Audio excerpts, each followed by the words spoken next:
Tonight, you'll discover a powerful secret that Buddhist monks have used for centuries to quiet the restless mind and find deep, meaningful rest.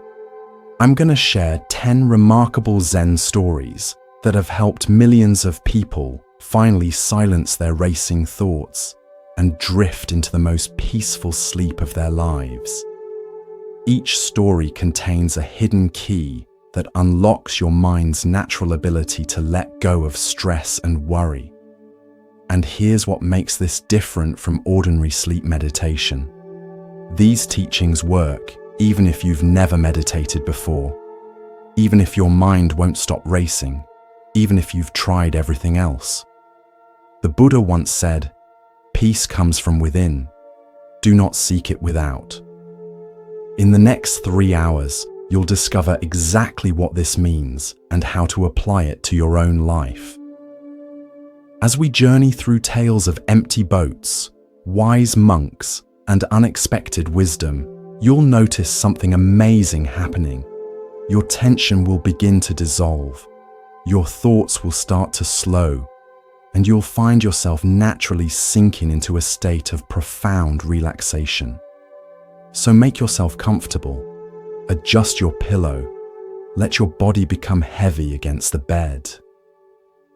Take one deep breath with me now, and as you exhale, know that you've just taken the first step on a journey that's been waiting for you since the beginning of time. Let's begin with our first story. Our first story takes place by a peaceful river, where a lesson about the nature of our reactions awaits us. This is the story of the empty boat. There once was a man who loved to row his boat on a peaceful river. He found great joy in drifting along the water, enjoying the calm and solitude of nature. Every evening, as the sun was setting and the world was bathed in golden light, he would take his boat out for a quiet journey. On one such evening, as he paddled softly and relished the tranquility, he noticed another boat heading directly toward him. At first, he called out politely, "Be careful!" But the boat didn't change course. Still, the boat continued on its collision course. Now growing angry, the man began shouting, "Move aside! You're going to crash into me!" His peaceful evening was suddenly filled with frustration as he watched the approaching boat with mounting anxiety. Finally, as the two boats collided, he was ready to unleash his anger on the careless boater. But when he looked closely, he realized that the boat was empty. There was no one inside. It was simply drifting, carried by the current. In that moment, the man's anger dissolved instantly. He sat there feeling foolish for yelling at an empty boat. What had changed? Not the situation. The boats had still collided. What changed was his understanding. There was no intention behind the collision, no carelessness or disrespect to fuel his anger. The Buddha once said, "You will not be punished for your anger. You will be punished by your anger." This profound truth reveals itself perfectly in the empty boat story. Our anger, frustration, and resentment often arise not from events themselves, but from the stories we create about intentions behind those events. Why do we react this way? In Zen Buddhism, this reactivity stems from our ego clinging, our deep-seated attachment to a separate self that must be defended and validated. When someone cuts us off in traffic, our ego experiences it as a personal affront. How dare they disrespect me? The ego constructs a narrative where we are the center and others are either allies or adversaries. Consider how often throughout your day you encounter empty boats, situations where you attribute harmful intent where none exists. The driver who cuts you off might be rushing to the hospital. The co-worker who didn't acknowledge your greeting might be preoccupied with a family crisis. The friend who hasn't responded to your message might be struggling with depression. Yet our ego mind quickly fills these empty vessels with assumptions of malice, carelessness, or disrespect. In Zen practice, we cultivate awareness of this pattern through mindfulness. By observing our thoughts without immediate identification, we can catch ourselves in the act of filling empty boats. We can notice the physical sensations of anger arising, the tightening chest, the quickening breath, the narrowing vision, and use these as bells of mindfulness, reminding us to pause and investigate. The 13th century Zen master Dogen taught that to study the Buddha way is to study the self, and to study the self is to forget the self. When we forget the self, when we let go of our ego's constant need to assert and defend, we see empty boats for what they truly are, simply events occurring in the vast river of existence, without personal meaning or intentional slight. Buddha taught, holding on to anger is like grasping a hot coal with the intent of throwing it at someone else. You are the one who gets burned. Each time we respond with anger, we suffer first and most. By recognizing the empty boats in our daily interactions, we liberate ourselves from this self-inflicted suffering. Tonight, as you reflect on your day, recall a moment when you felt slighted or offended. Can you recognize the empty boat in that situation? Can you see how your own mind filled that empty vessel with assumptions and judgments? And in that recognition, can you feel the freedom that comes from letting go? As the Buddha said, peace comes from within. Do not seek it without. The tranquility we seek is already available to us when we stop filling empty boats with the stories created by our ego mind.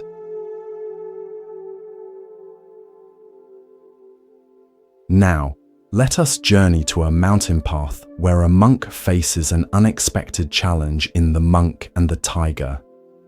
Once upon a time, in a quiet mountain monastery nestled deep in the forest, there lived a wise and peaceful monk.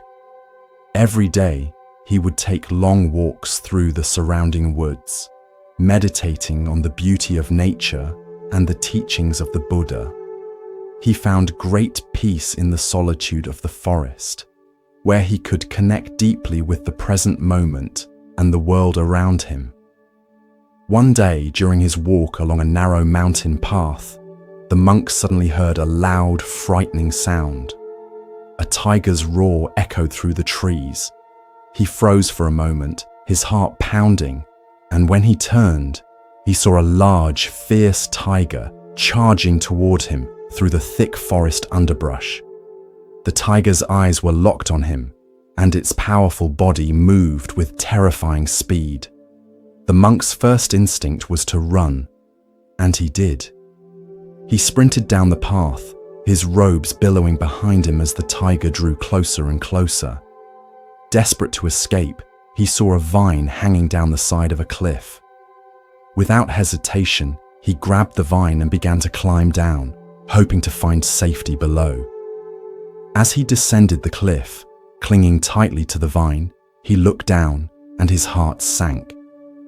Below him, another tiger was pacing at the bottom of the cliff, waiting for him to fall. He was trapped. There was no way up and no way down. The monk paused, dangling from the vine with one tiger above and another below. His situation seemed hopeless. But as he hung there, suspended between the two tigers, something caught his eye.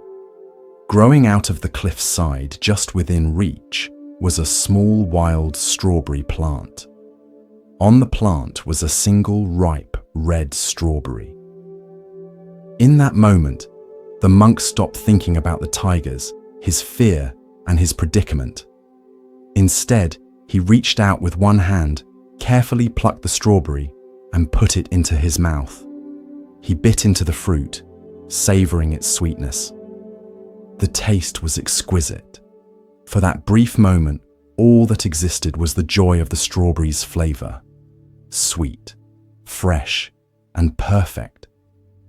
Despite the danger surrounding him, the monk found peace in that single mindful moment. He had accepted that he couldn't change his circumstances, but he could still fully experience the present. The monk smiled, knowing that this fleeting taste of sweetness was a reminder of life's beauty, even in the most precarious of situations. The Buddha taught, "Do not dwell in the past, do not dream of the future, concentrate the mind on the present moment." This teaching lies at the heart of the monk and tiger story. It reveals a profound truth about our human condition. We spend our lives suspended between two tigers, the regrets and wounds of our past and the fears and anxieties about our future. Why do we struggle so mightily with staying present? Zen Buddhism explains that our minds evolved primarily as survival mechanisms, constantly scanning for threats and planning for protection. This evolutionary advantage becomes a spiritual liability when it pulls us away from the only moment we ever truly have, this one. Our thinking mind convinces us that happiness lies in resolving past hurts or securing future comforts, when in reality, peace is available only in the present. Look deeply at your own experience. How much of your mental suffering comes from replaying past events you cannot change? The harsh words you wish you hadn't spoken, the opportunity you missed, the relationship that ended painfully. These are the tigers above. And how much anxiety stems from anticipating future scenarios that may never materialize. The work presentation next week, the medical test results, the financial worries. These are the tigers below. Zen master Thich Nhat Hanh taught, "The present moment is filled with joy and happiness. If you are attentive, you will see it." This is the strawberry in the story. The simple, available joy that exists alongside our difficulties. It doesn't deny the reality of our challenges. It simply offers us a different relationship to them. This strawberry might be the warmth of sunlight on your skin, the sound of a child's laughter, the taste of a simple meal, the comfort of your bed, or even the miracle of your own breath. These small pleasures are always available, even in our most difficult moments, but we miss them when we're consumed by the tigers of past and future. Zen practice teaches us to cultivate what the Japanese call ichi-go ichie, one time, one meeting, the recognition that each moment is a unique and unrepeatable gift. When we truly understand the preciousness of this moment, we naturally want to be fully present for it, regardless of our circumstances. The Buddha said, "The secret of health for both mind and body is not to mourn for the past, worry about the future, or anticipate troubles, but to live in the present moment wisely and earnestly." This wisdom invites us to notice where our attention habitually goes.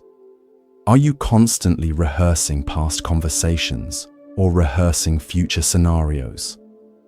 Can you gently guide your awareness back to the strawberry of the present moment, the simple sensory experiences available right now? Tonight, as thoughts of tomorrow's responsibilities or yesterday's regrets arise, remember the monk and the strawberry. What small joy might you savor right now, even amid uncertainty? Perhaps it's the rhythm of your breathing, the weight of the blanket on your body, or the quiet of this moment. The Buddha taught, "There is no path to happiness. Happiness is the path." By savoring the strawberries along our journey, we discover that peace is not waiting for us when the tigers disappear. It's available in their very presence. Our next story reveals a profound truth about the nature of suffering through a simple yet powerful metaphor. This is the story of the two arrows. One day, the Buddha was sitting with his disciples in a peaceful forest clearing. The trees swayed gently in the breeze, and the sound of birds filled the air. The Buddha often taught his disciples about the nature of suffering and the path to enlightenment. And on this particular day, a troubled disciple approached him with a question. "Master," the disciple said, bowing before the Buddha, "I do not understand why we suffer so much in this life. Pain seems to follow us wherever we go. Why is this so, and how can we find peace amidst so much suffering?" The Buddha gazed at the disciple with kindness and understanding. He saw the confusion and frustration in his student's eyes and knew that this was a question many of his followers pondered. "Let me explain," the Buddha said gently. "Imagine that a person is struck by an arrow. This arrow causes pain, and the pain is inevitable. This is the first arrow." The disciples nodded, understanding that the first arrow symbolized the inevitable difficulties of life. The physical pain of illness, injury, or loss. "But now," the Buddha continued, "imagine that after being struck by the first arrow, the person is then struck by a second arrow. This second arrow does not come from outside.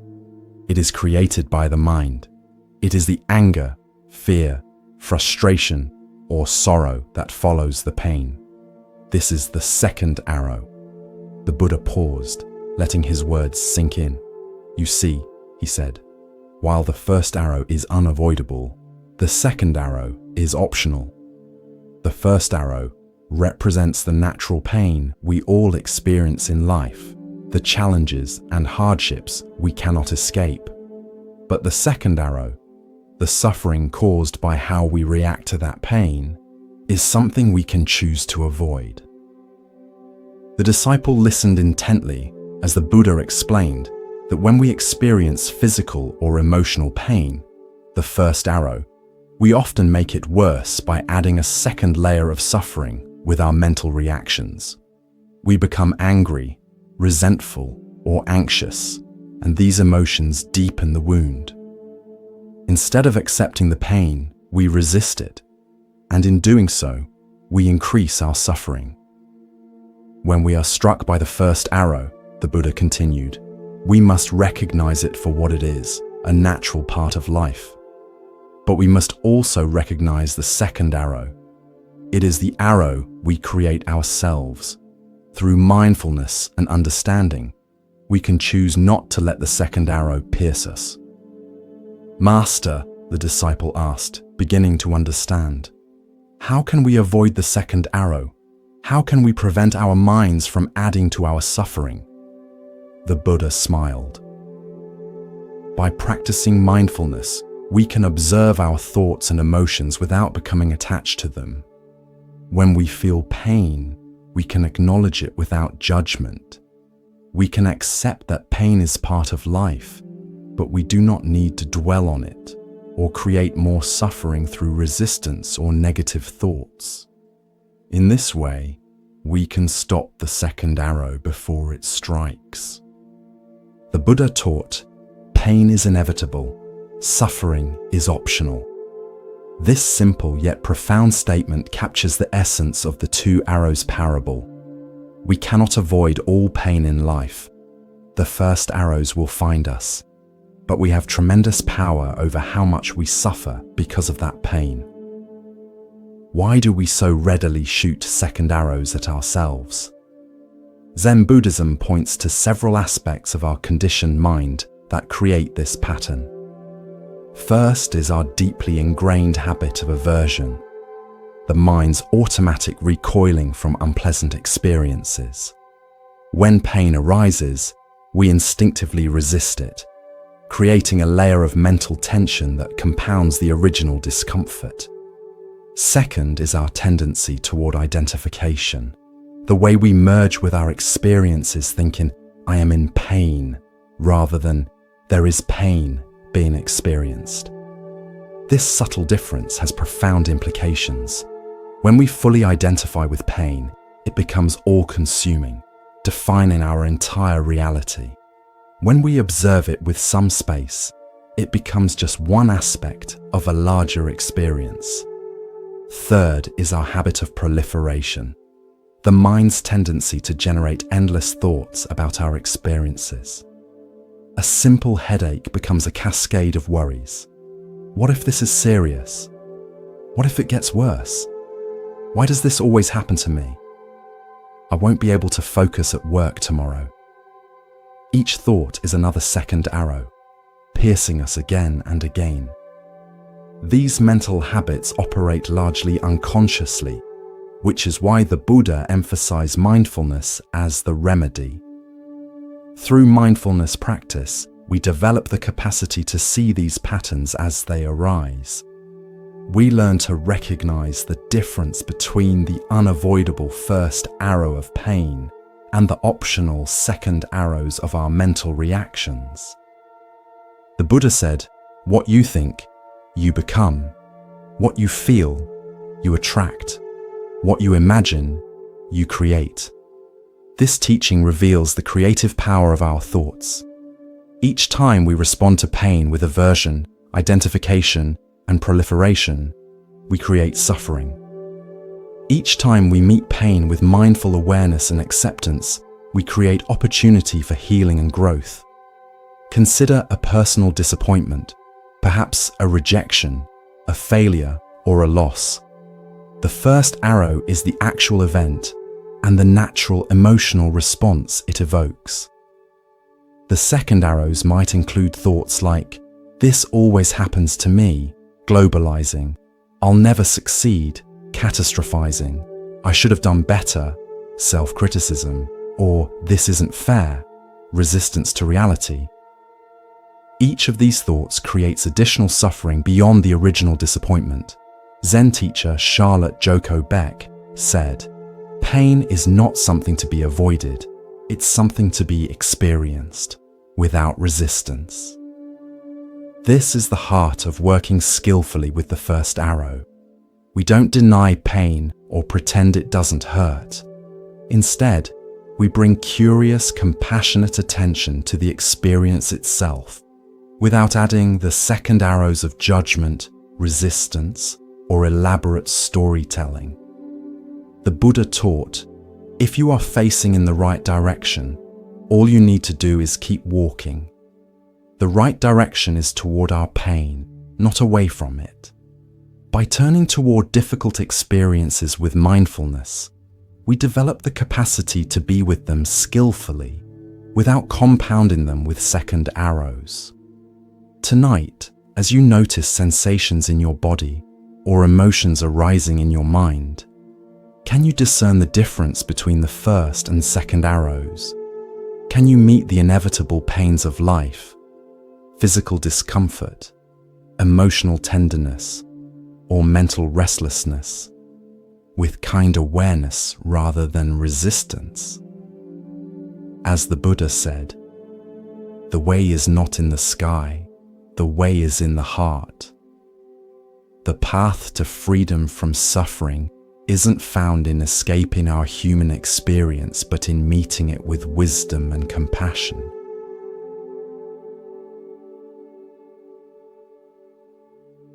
Now let us explore a story that teaches us about the universal nature of loss and how understanding it can bring peace. This is the parable of the mustard seed. Once, long ago, there lived a young woman named Kisa Gotami. She was kind, compassionate, and devoted to her family, but her life took a tragic turn when her only child, a beloved son, fell ill and passed away. Overcome with grief, Kisa could not accept her son's death. She carried his lifeless body in her arms, wandering from house to house, desperately seeking someone who could bring him back to life. At each door, Kisa begged, "Please help me. My son is dead. Is there anyone who can cure him?" But everyone she approached turned her away, saying that there was nothing they could do. Her sorrow grew heavier with each step, and her heart ached more with every rejection. One day, Kisa's path led her to a wise elder who took pity on her and said, "Go to the Buddha. Perhaps he can help you." With a flicker of hope in her heart, Kisa Gotami hurried to the Buddha, who was known for his compassion and wisdom. She found him sitting calmly under a Bodhi tree, surrounded by his disciples. Falling to her knees, she placed her son's body before him and pleaded, "Master, please bring my child back to life. I cannot bear this pain." The Buddha looked at her with great compassion and understanding. He could see Kisa was deeply suffering, but he also knew that she needed to learn a profound truth about life and death. He thought for a moment and then spoke softly. "I can help you, Kisa. But first, you must bring me something. Go into the village and bring me a mustard seed." Kisa's heart leapt with hope. "Yes, Master, I will bring you a mustard seed," she said, her voice trembling with relief. But before she could leave, the Buddha added, "The mustard seed must come from a household that has never experienced death. If you can find such a household, bring the seed to me, and I will bring your child back to life." Kisa nodded eagerly and set off on her mission. She went to the first house in the village and knocked on the door. A kind woman answered, and Kisa explained her request. "Please, can you give me a mustard seed? But it must come from a home where no one has ever died." The woman looked at Kisa with sad eyes and said, "I am sorry, but my husband passed away last year." Kisa thanked her and moved on to the next house. Again she made her request, but this time the response was, "I am sorry, but my mother passed away many years ago." House after house, Kisa Gotami knocked on doors, hoping to find one that had never known death. But at every house, she heard stories of loved ones lost. A mother, a father, a brother, a sister, a child. As the day wore on, Kisa began to realize that death was not unique to her. It was a universal experience, one that touched every family. Finally, as the sun began to set, Kisa returned to the Buddha, empty-handed, but with a new understanding. She knelt before him, her heart no longer filled with desperate hope, but with acceptance. "Master," she said, "I could not find a single house that has never known death. Every family has experienced the loss of someone dear to them. Now I understand that death is a part of life and no one can escape it." The Buddha nodded gently and replied, "Kisa, you have learned an important truth. Death is inevitable and suffering comes to all who are attached to the things of this world. But by accepting the impermanence of life, you can find peace. Your grief was not unique, it is shared by all beings. This is the nature of existence." With these words, Kisa Gotami realized that her suffering, though intense, was not hers alone to bear. She had been blinded by her personal grief, but now she saw that all people experience loss. This new understanding allowed her to release her son's body and bury him with dignity, finally finding a sense of peace in the face of life's inevitable changes. The Buddha taught, "Everything that has a beginning has an ending. Make your peace with that, and all will be well." This profound teaching lies at the heart of Kisa Gotami's journey. Her story illuminates one of the most challenging yet liberating truths of existence. Nothing lasts forever, and our attempts to deny this reality only increase our suffering. Why do we resist the truth of impermanence so fiercely? Zen Buddhism, points to our deep-seated craving for permanence as the root of suffering. We want the pleasant to remain pleasant, the beautiful to remain beautiful, and most of all, we want those we love to remain with us always. This craving for permanence in an impermanent world creates a fundamental tension that manifests as suffering. Like Kisa, we often respond to loss with denial. We refuse to accept what has happened and expend enormous energy trying to reverse the irreversible. This denial is a natural part of grief, but when we become stuck in it, we prevent ourselves from moving through the healing process. The Buddha didn't immediately lecture Kisa on impermanence. Instead, he gave her an experience that allowed her to discover this truth for herself. A much more powerful teaching. The Buddha said, "The root of suffering is attachment." In Kisa's case, her attachment to her son wasn't just love. It was a desperate clinging that couldn't accommodate the reality of his death. Her journey to find a mustard seed from a house untouched by death helped her recognize that attachment to permanence is futile. Every household, no matter how wealthy, happy, or blessed, had been visited by death. This universal nature of loss connects us all in what Buddhists call the fellowship of suffering. When we truly understand that loss touches everyone, our own grief, while still painful, becomes less isolating. We recognize our experience as part of the great current of human existence, rather than a unique tragedy that separates us from others. The 14th century Zen master Basui wrote, "To see the truth, leave desire behind. If you do not give up desire, you will not see the truth." Kisa's desire to bring her son back prevented her from seeing the truth of impermanence. Only when she abandoned this impossible desire could she begin to accept reality and find peace. Interestingly, the Buddha didn't try to console Kisa with promises of an afterlife or reunion with her son in another realm. Instead, he guided her toward accepting the natural order of things, that what is born will die. What comes together will eventually separate. This acceptance isn't resignation or defeat, it's alignment with reality, which is the only place healing can begin. The Buddha taught, "The trouble is, you think you have time." This pointed reminder of life's brevity invites us to value each moment and each relationship, knowing that nothing lasts forever. Rather than making us morbid or depressed, this awareness can infuse our lives with greater appreciation and presence. In your own experience of loss, whether of a person, a relationship, a career, or even a phase of life, can you recognize the mustard seed lesson? Can you see how your suffering may be intensified by resistance to the natural flow of impermanence? The Buddha said, "When you realize how perfect everything is, you will tilt your head back and laugh at the sky." This perfect imperfection includes the cycles of life and death, growth and decay, coming together and separating, the very rhythm of existence itself.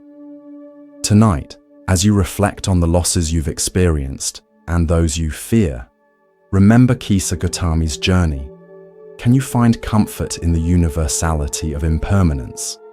Can you see how accepting this truth might ease your suffering, not by diminishing your loss, but by placing it within the vast shared experience of being human?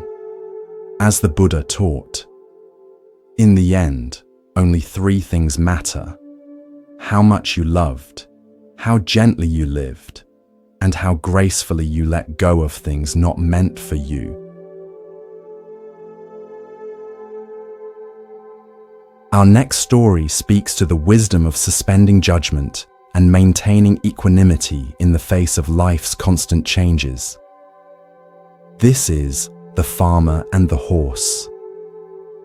Once upon a time, in a small, quiet village, there lived a humble farmer. He was known by his neighbors for his hard work and calm demeanor. His farm was modest, and he had only one horse to help with all of his daily tasks, from plowing the fields to carrying heavy loads. Though he didn't have much, the farmer was content with his life. One day, his horse ran away. The farmer woke up to find that his stable was empty and the horse had vanished. His neighbors, hearing the news, rushed to his house to express their sympathy. "What terrible luck," they said. "How will you manage without your horse? This must be such a misfortune." The farmer, however, remained calm. He looked at his neighbors and simply replied, "Maybe." The neighbors were puzzled by his response. How could he be so indifferent to such bad luck?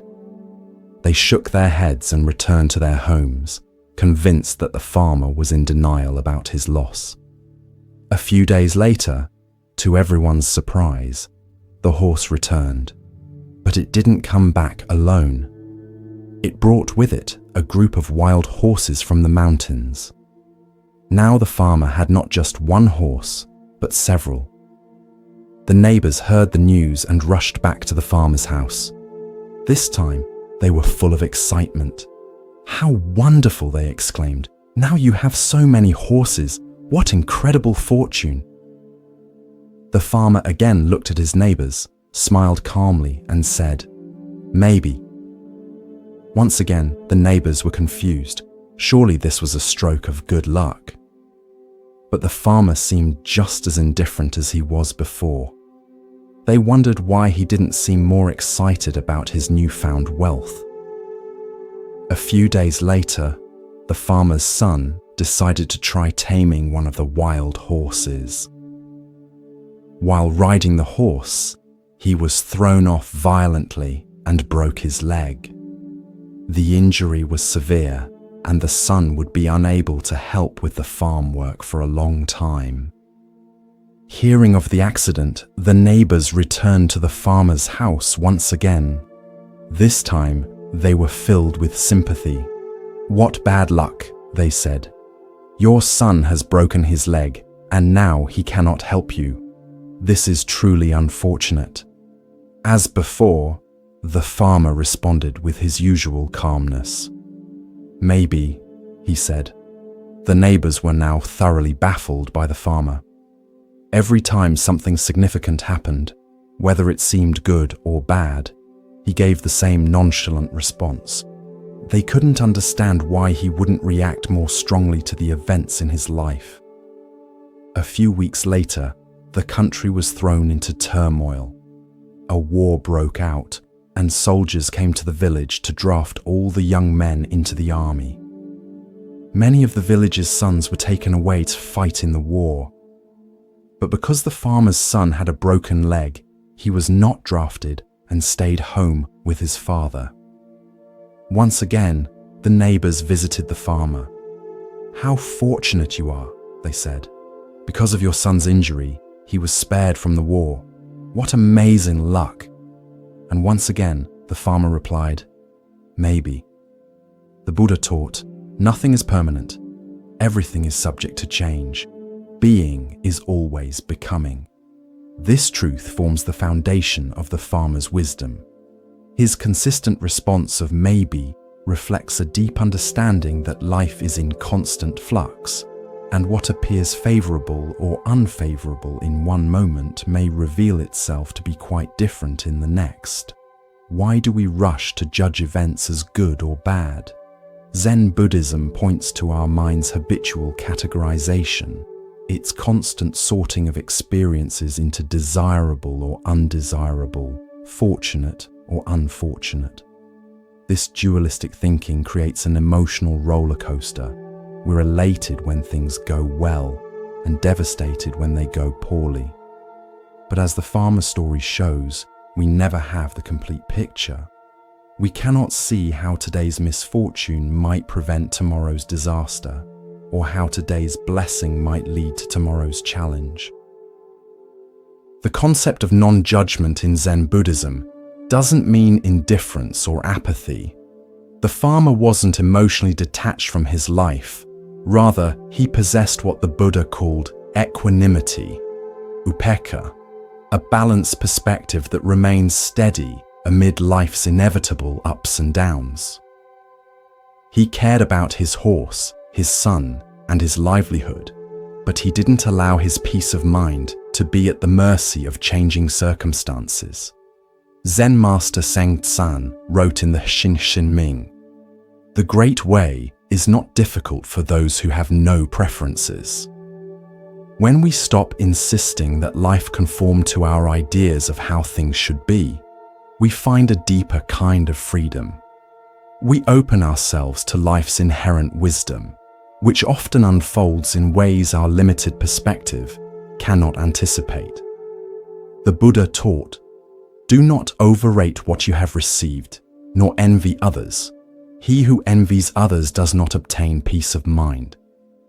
How often do we compare our circumstances to others, concluding that we're either blessed or cursed based on these comparisons?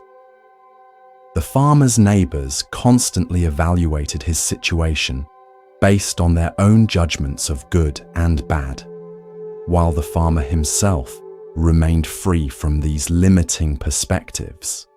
Our modern lives are filled with opportunities to practice this maybe mindset, the promotion you didn't get that leads to a more fulfilling opportunity elsewhere, the relationship that ended painfully but created space for greater self-discovery, the illness that forced you to reassess your priorities, the financial setback that taught you resilience.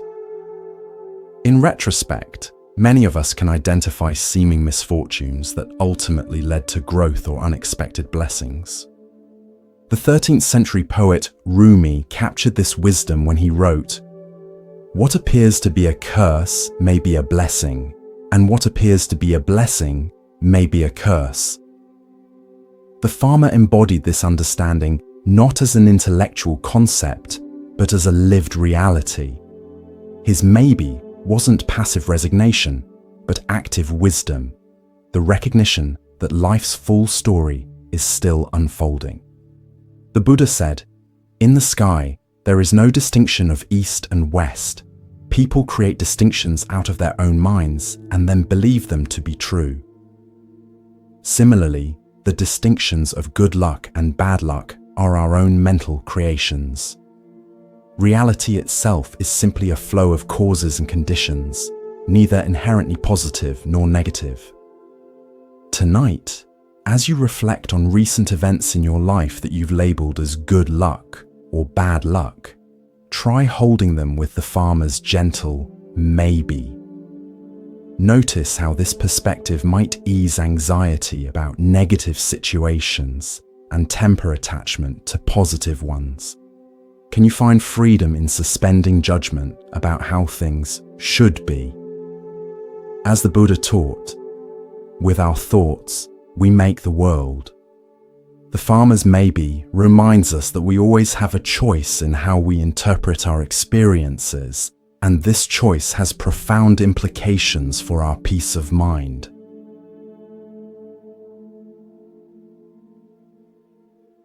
Our next story reveals the power of non-reactivity and emotional mastery. This is the Buddha and the Angry Man. Once upon a time, while the Buddha was teaching a group of disciples in a peaceful forest, a man approached him with anger burning in his eyes. The man had heard about the Buddha's wisdom and teachings, but he felt threatened by the Buddha's influence over others. Filled with jealousy and resentment, he decided to confront the Buddha and insult him in front of his followers. As the Buddha sat calmly under the shade of a Bodhi tree, the man stormed up to him and began hurling insults. "You are nothing but a fraud," the man shouted. "Who do you think you are? You may pretend to be wise and enlightened, but you're just deceiving people." The Buddha remained completely calm and unbothered by the man's harsh words. His expression didn't change, and he didn't respond to the man's anger. Seeing the Buddha's lack of reaction only made the man angrier. He shouted even louder. "How can you just sit there, acting like you're above everyone else? Do you think you're better than me? I refuse to respect someone like you." Despite the man's fury, the Buddha stayed silent and serene, simply watching him with compassion. Finally, after several minutes of shouting, the man grew exhausted. He had expected to provoke a response, but the Buddha's peaceful demeanor confused him. After catching his breath, the man demanded, "Why won't you say anything? Why won't you defend yourself? Don't you care what I think of you?" The Buddha looked at him with kindness and finally spoke, his voice soft and calm. "Tell me," the Buddha asked gently, "if someone offers you a gift and you decline to accept it, to whom does the gift belong?" The man, puzzled by the question, thought for a moment before responding, "It would still belong to the person who offered it. If I don't take it, the gift remains theirs." The Buddha nodded. "Exactly. And in the same way, if you offer me your anger and I do not accept it, then who does the anger belong to?" The man was stunned by the Buddha's words. He realized that his anger had not affected the Buddha at all. Instead, it remained his own burden to carry. The Buddha continued, "If I refuse to accept your insults and your anger, they fall back on you. You are the one who suffers from them, not me. I choose not to be troubled by your words. Instead, I choose peace." The man stood in silence, contemplating what the Buddha had said. He realized that his anger had consumed him, but it had no power over the Buddha, who remained unaffected by it. In that moment, the man understood that holding on to his anger only harmed himself, not the Buddha. Feeling ashamed, the man bowed his head. "Master, I see now that my anger has only caused me pain. How can I learn to be at peace as you are?" The Buddha smiled warmly, his compassion shining through. Anger is like a hot coal you pick up with the intention of throwing it at someone, but in the process, you burn yourself. Let go of the coal. Let go of your anger. Instead, practice mindfulness, compassion, and understanding. Through these, you will find peace. The man, humbled by the Buddha's wisdom, thanked him and bowed deeply. From that day forward, he sought to practice the Buddha's teachings, letting go of his anger and learning to find peace within himself. The Buddha taught, "You are not punished for your anger, you are punished by your anger."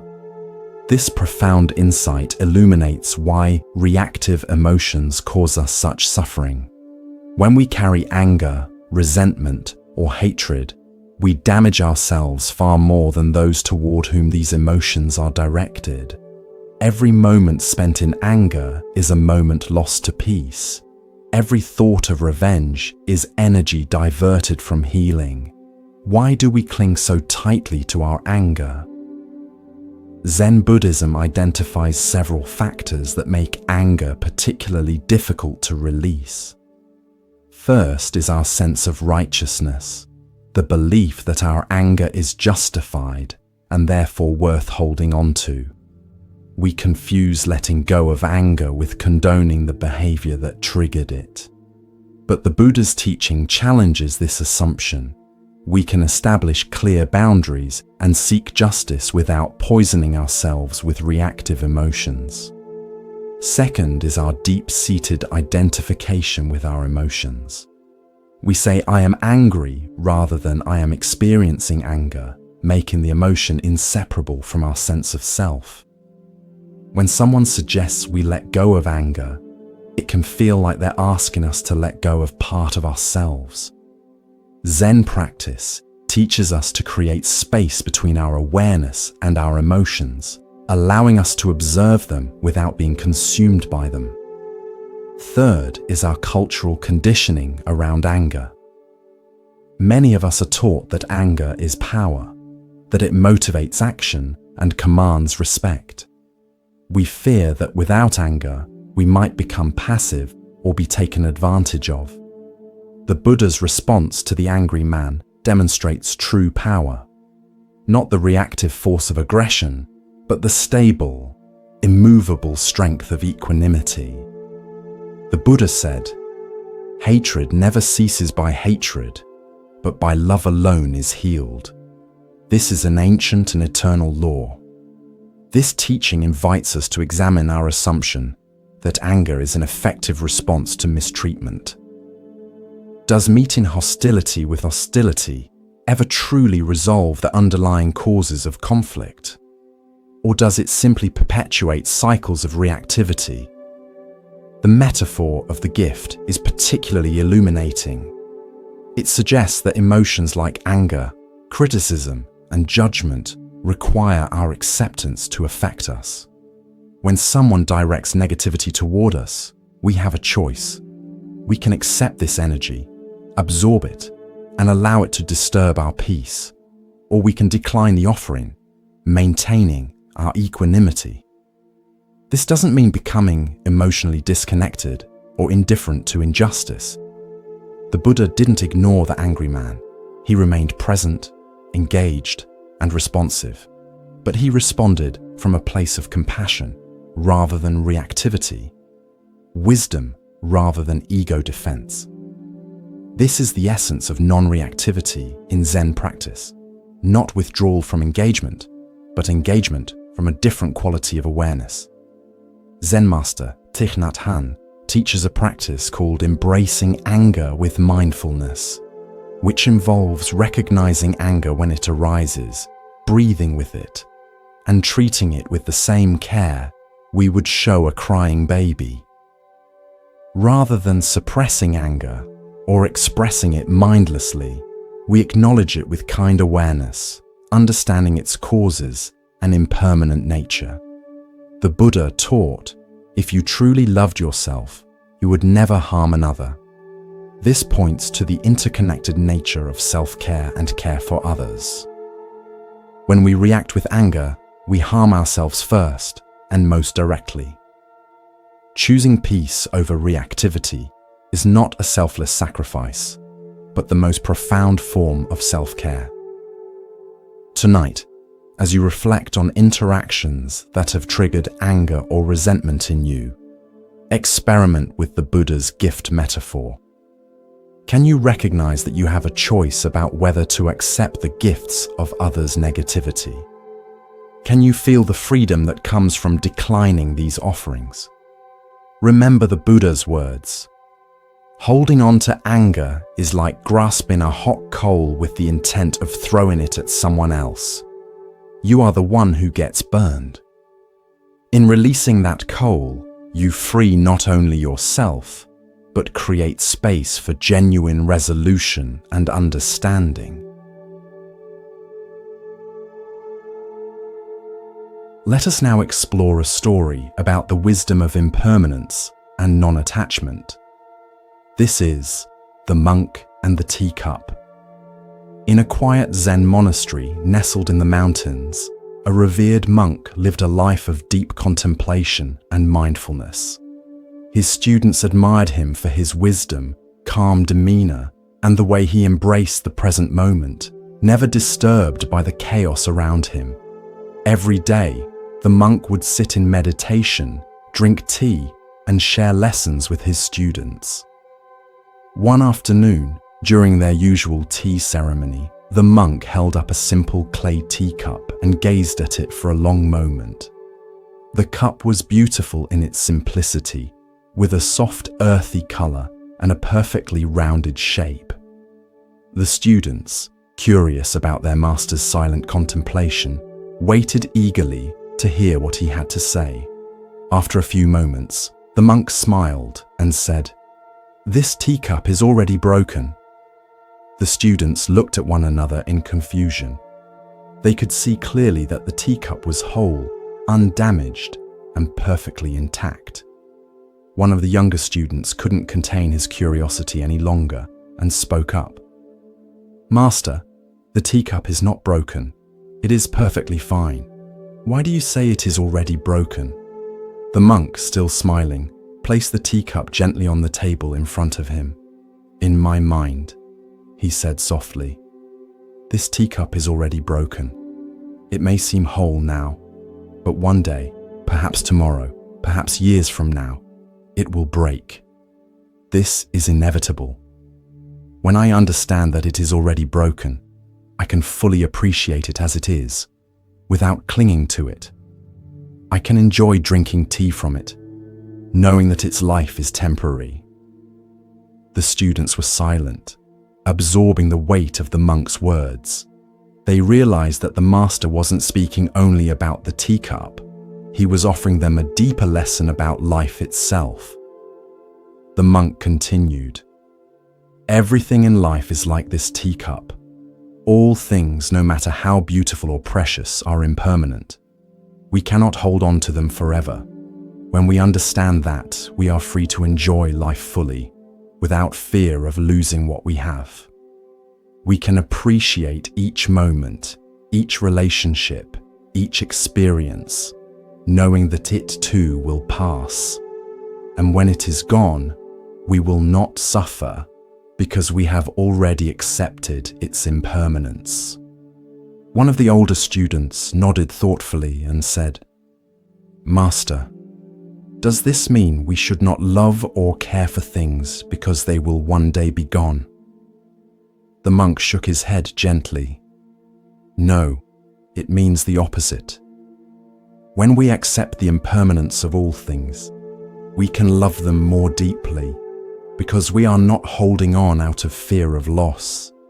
We love and appreciate them for what they are in this moment. We understand that they are part of the natural flow of life. In this way, we can live with a peaceful heart, unburdened by the attachment to things that are bound to change." The Buddha taught, "All conditioned things are impermanent. When one sees this with insight, one becomes disenchanted with suffering." This profound truth lies at the heart of the teacup story and points to one of the most liberating yet challenging aspects of Zen practice. Embracing impermanence not as a philosophical concept, but as a lived reality. Why do we resist impermanence so fiercely? Zen Buddhism identifies our fundamental misunderstanding of reality as the root of this resistance. We perceive things as solid, separate, and lasting when, in fact, they are fluid, interconnected, and transient. This misperception leads to what Buddhists call attachment or clinging, our desperate attempt to hold on to things that, by their very nature, cannot be held. Consider how this attachment manifests in your daily life. We become attached to possessions, fearing their loss or damage. We cling to relationships, trying to prevent them from changing. We hold on to our youth, health, and capabilities, resisting the natural process of aging. We even become attached to our ideas, opinions, and identities, defending them as if they were permanent fixtures rather than fluid constructs. The monk's declaration that the teacup is already broken offers a radically different way of relating to impermanence. Instead of denying or resisting change, he embraces it preemptively. By acknowledging the inevitable end of all things, he liberates himself from the anxiety of trying to prevent the unpresentable. This isn't pessimism, but clear-eyed realism that paradoxically enhances his appreciation of the present moment. The Buddha said, "The world is afflicted by death and decay, but the wise do not grieve, having realized the nature of the world." This teaching isn't encouraging callousness or detachment from caring. Rather, it points to a different quality of caring, one not distorted by the impossible expectation of permanence. The monk doesn't love his teacup less because he knows it will break. He loves it more precisely because its existence is fleeting and precious. Zen master Shunryu Suzuki explained this paradox beautifully. When we understand the truth of impermanence and find our composure in it, we find ourselves in nirvana. This composure isn't achieved by resigning ourselves to loss, but by fully embracing the nature of reality. It's a composure that allows for deep engagement with life, precisely because we're not constantly fighting against its fundamental characteristics. In practical terms, how might we cultivate this already broken perspective? We can start by noticing our attachments, the people, things, and circumstances we most fear losing. Rather than trying to suppress this fear, we can gently acknowledge the temporary nature of these precious aspects of our lives. We can practice saying to ourselves, "This too will pass," not as a dreary reminder, but as an invitation to cherish the present moment. The Buddha taught, "Neither fire nor wind, birth nor death can erase our good deeds." This points to another aspect of the already broken wisdom. While all material things, including our bodies, are impermanent, the impact of our actions and the quality of our presence endures beyond physical forms. By focusing on cultivating wisdom, compassion, and mindfulness, qualities that transcend impermanence, we find a different kind of security. Tonight, as you rest, consider what teacups in your life you might be clinging to with anxiety about their eventual breaking. Can you experiment with the monk's perspective, mentally acknowledging their impermanence not as a threat, but as a reality that deepens their value? As the Buddha said, the trouble is, you think you have time. The recognition of impermanence doesn't diminish life's beauty.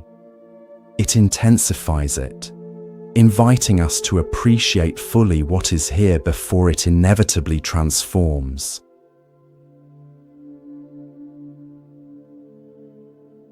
Now, let us explore a story about true generosity and compassion. This is The Buddha and the Robe. In ancient India, during the time when the Buddha traveled across villages and towns to spread his teachings, he often attracted a large number of followers. Many of them were moved by his wisdom and left their homes to become monks and disciples under his guidance. One day, while staying in a small village, a wealthy merchant heard about the Buddha's presence and decided to visit him. He was deeply inspired by the Buddha's teachings and wanted to offer him a gift as a token of his respect. The merchant brought a beautifully woven, luxurious robe made of the finest silk, richly adorned with intricate patterns. The merchant approached the Buddha, bowed respectfully, and presented the robe with reverence. "Lord Buddha, I wish to offer you this robe as a sign of my gratitude for your teachings," he said. The Buddha looked at the robe and then at the merchant with a gentle smile. He sensed the merchant's sincerity and the desire to give. However, the Buddha lived a life of simplicity and was not interested in material wealth or luxuries. His needs were few, and he taught his followers to live in simplicity as well. "Thank you for your kind gesture," the Buddha said, "but I cannot accept this robe. It is far too extravagant for a simple monk like me. I am content with the robe I already wear." The merchant was surprised by the Buddha's response. "But Lord Buddha, I offer this robe out of respect for you. Surely you deserve the best that I can give." The Buddha, still smiling, replied, "If you truly wish to honor me, there is another way you can use this gift. Take this robe and offer it to someone who is truly in need. someone who lacks even the basic clothing to cover themselves. That would bring greater merit and joy. The merchant, realizing the Buddha's deep compassion for the poor, nodded slowly. He understood that the true essence of giving was not about offering gifts to those who already had enough, but about providing for those in need. "Thank you, Lord Buddha. I will do as you say," the merchant said. He took the robe and later found a poor man in the village who was shivering in the cold with only rags to wear. The merchant gave the robe to the poor man, who was overjoyed and deeply grateful. The next day, the merchant returned to the Buddha and shared what he had done. The Buddha nodded approvingly and said, "You have done well, my friend." True generosity is not in giving to those who expect or do not need, but in helping those who are in real need. By sharing your wealth with those who are less fortunate, you have brought true joy and compassion into the world. The merchant bowed deeply, feeling a warmth in his heart that he had not known before. He realized that the Buddha's wisdom extended beyond the simple act of receiving a gift. It was about understanding the true nature of giving, the importance of compassion, and the joy that comes from helping others. The Buddha taught, generosity brings happiness at every stage of its expression. We experience joy in forming the intention to be generous, in the actual act of giving, and in recollecting the fact that we have given. This profound insight reveals that true generosity is not merely about the transfer of material goods, but about the transformation of our hearts and minds through the act of giving. Why did the Buddha refuse the luxurious robe? Zen Buddhism points to several layers of wisdom in his response. First, he embodied the principle of knowing what is enough, understanding that desires, when left unchecked, can never be satisfied. By being content with his simple robe, the Buddha demonstrated freedom from the endless cycle of wanting more and better. Second, the Buddha recognized that true generosity is not about social status or recognition, but about genuine need. By redirecting the merchant's gift to someone truly suffering from the cold, he taught that compassionate action should be guided by wisdom rather than convention or status. Third, the Buddha's response revealed his understanding of the merchant's motivation. The merchant wanted to gain merit and express reverence, but the Buddha showed him a more profound way to accomplish both, by directly alleviating another's suffering rather than adding luxury to the Buddha's already sufficient life. In our consumer-driven culture, we often equate giving with purchasing, buying expensive gifts for people who already have enough. We measure the value of our generosity by the price tag rather than the impact. The Buddha's teaching invites us to reconsider this approach, asking us to be more mindful about where our resources can do the most good. The Buddha said, "If you knew what I know about the power of giving, you would not let a single meal pass without sharing it in some way." This points to the transformative potential of generosity, not just for the recipient, but for the giver. Each act of genuine giving weakens our self-centeredness and strengthens our connection to others. It reminds us that our well-being is inextricably linked to the well-being of all beings. Zen practice encourages us to cultivate dana paramita, the perfection of giving. This involves not just material generosity, but giving our time, attention, energy, and presence.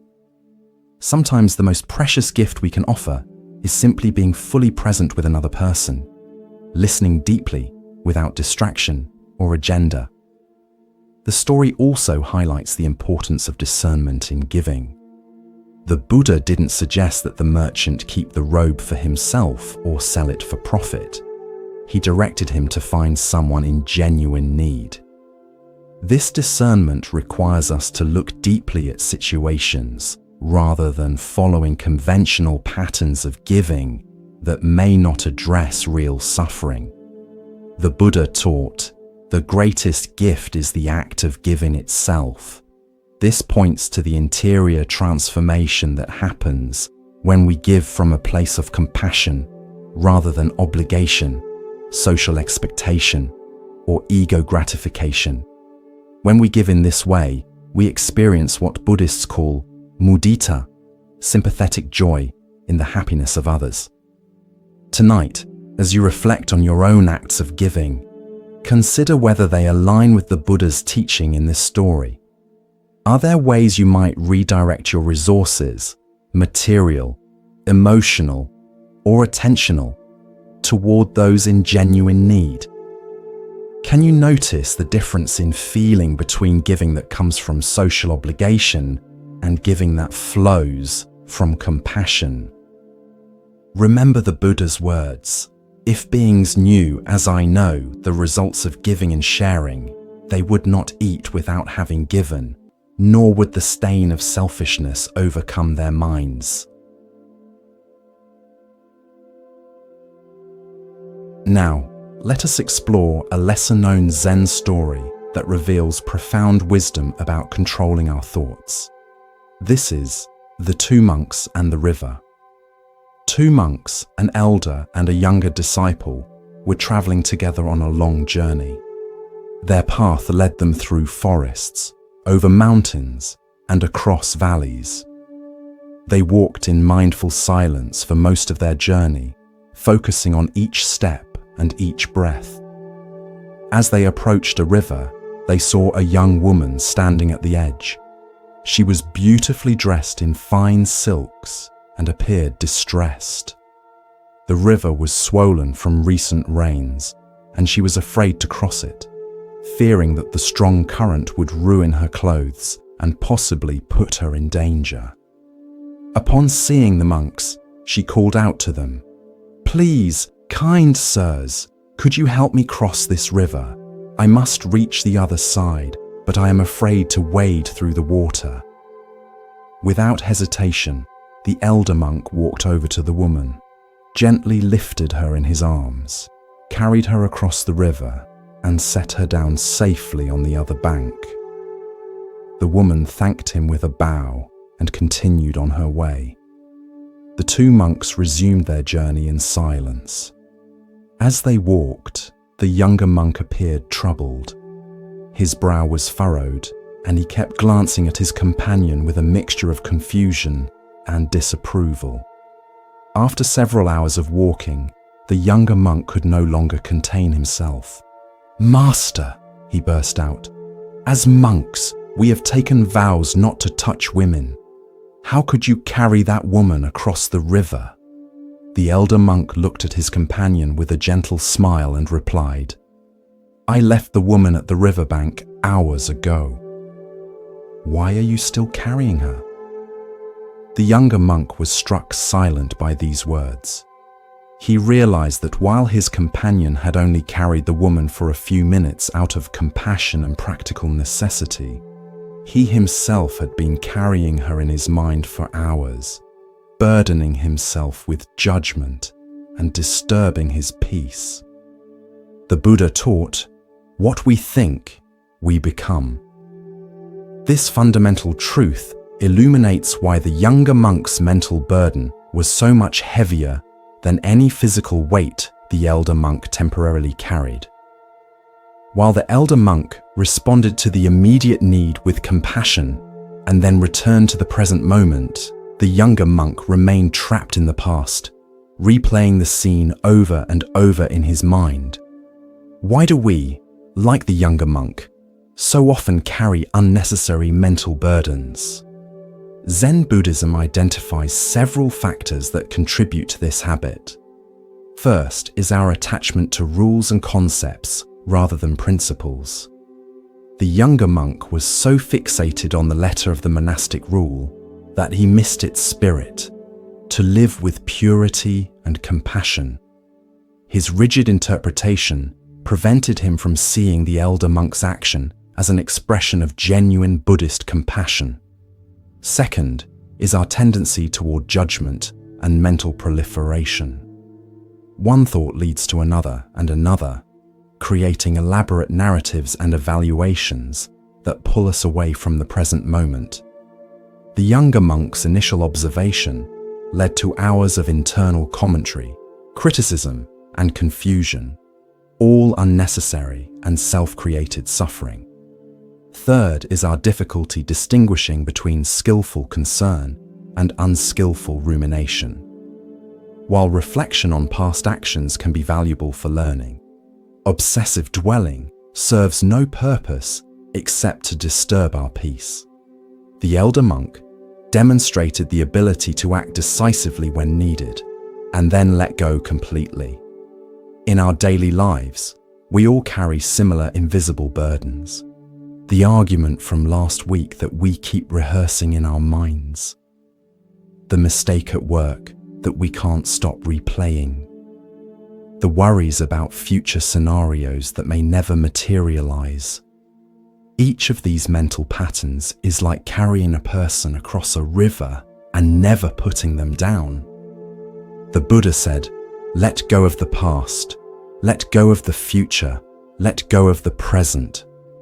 Crossing to the farther shore of existence, with mind released from everything, do not take up residence in birth and death. This teaching points to the freedom available when we release our mental fixations and return to the simplicity of the present moment. Zen practice offers concrete methods for putting down our mental burdens. Mindfulness meditation trains us to notice when we're carrying unnecessary thoughts and gently set them down. The practice of labeling thoughts as thinking helps us recognize them as mental constructs rather than reality. And focusing on physical sensations, the feeling of our feet touching the ground, the rhythm of our breath, anchors us in the present when thoughts try to drag us into the past or future. The elder monk embodies what Zen calls no mind or mushin, not the absence of thought, but freedom from attachment to thought.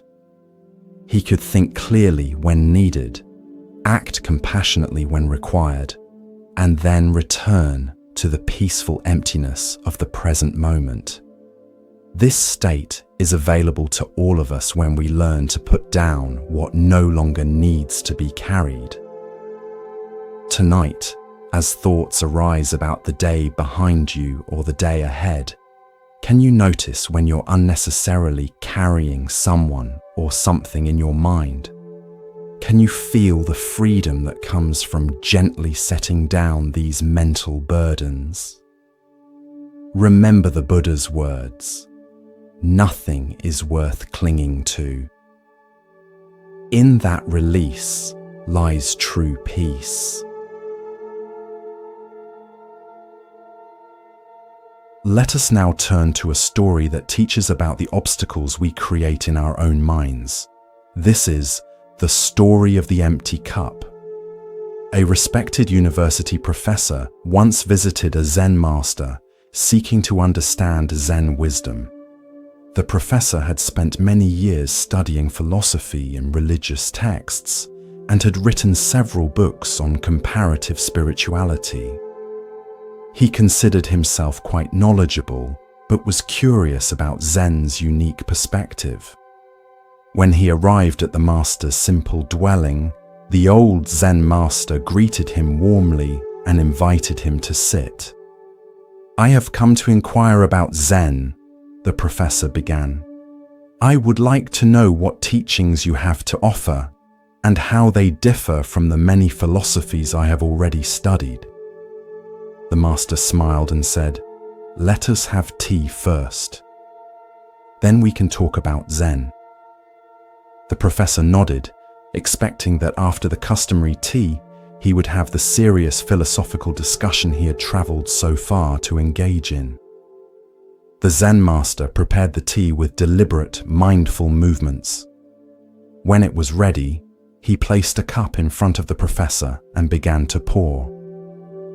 The cup filled to the brim, but the master continued pouring. Tea spilled over the rim, across the table, and onto the professor's clothes and the floor. The professor jumped up in alarm. "Stop! The cup is full. No more will go in." The Zen master stopped pouring and looked directly at the professor. "Like this cup," he said, "you are full of your own opinions, theories, and assumptions. How can I show you Zen unless you first empty your cup?" The professor was stunned into silence. In that moment, he realized that his extensive knowledge had become a barrier rather than a pathway to new understanding. His cup was so full that there was no room for anything new to enter. With this humbling insight, he bowed to the master, ready now to truly begin learning. The Buddha taught, "In the beginner's mind, there are many possibilities, but in the expert's mind, there are few." This teaching points to the importance of maintaining an open, receptive mind, what Zen calls beginner's mind or shoshin.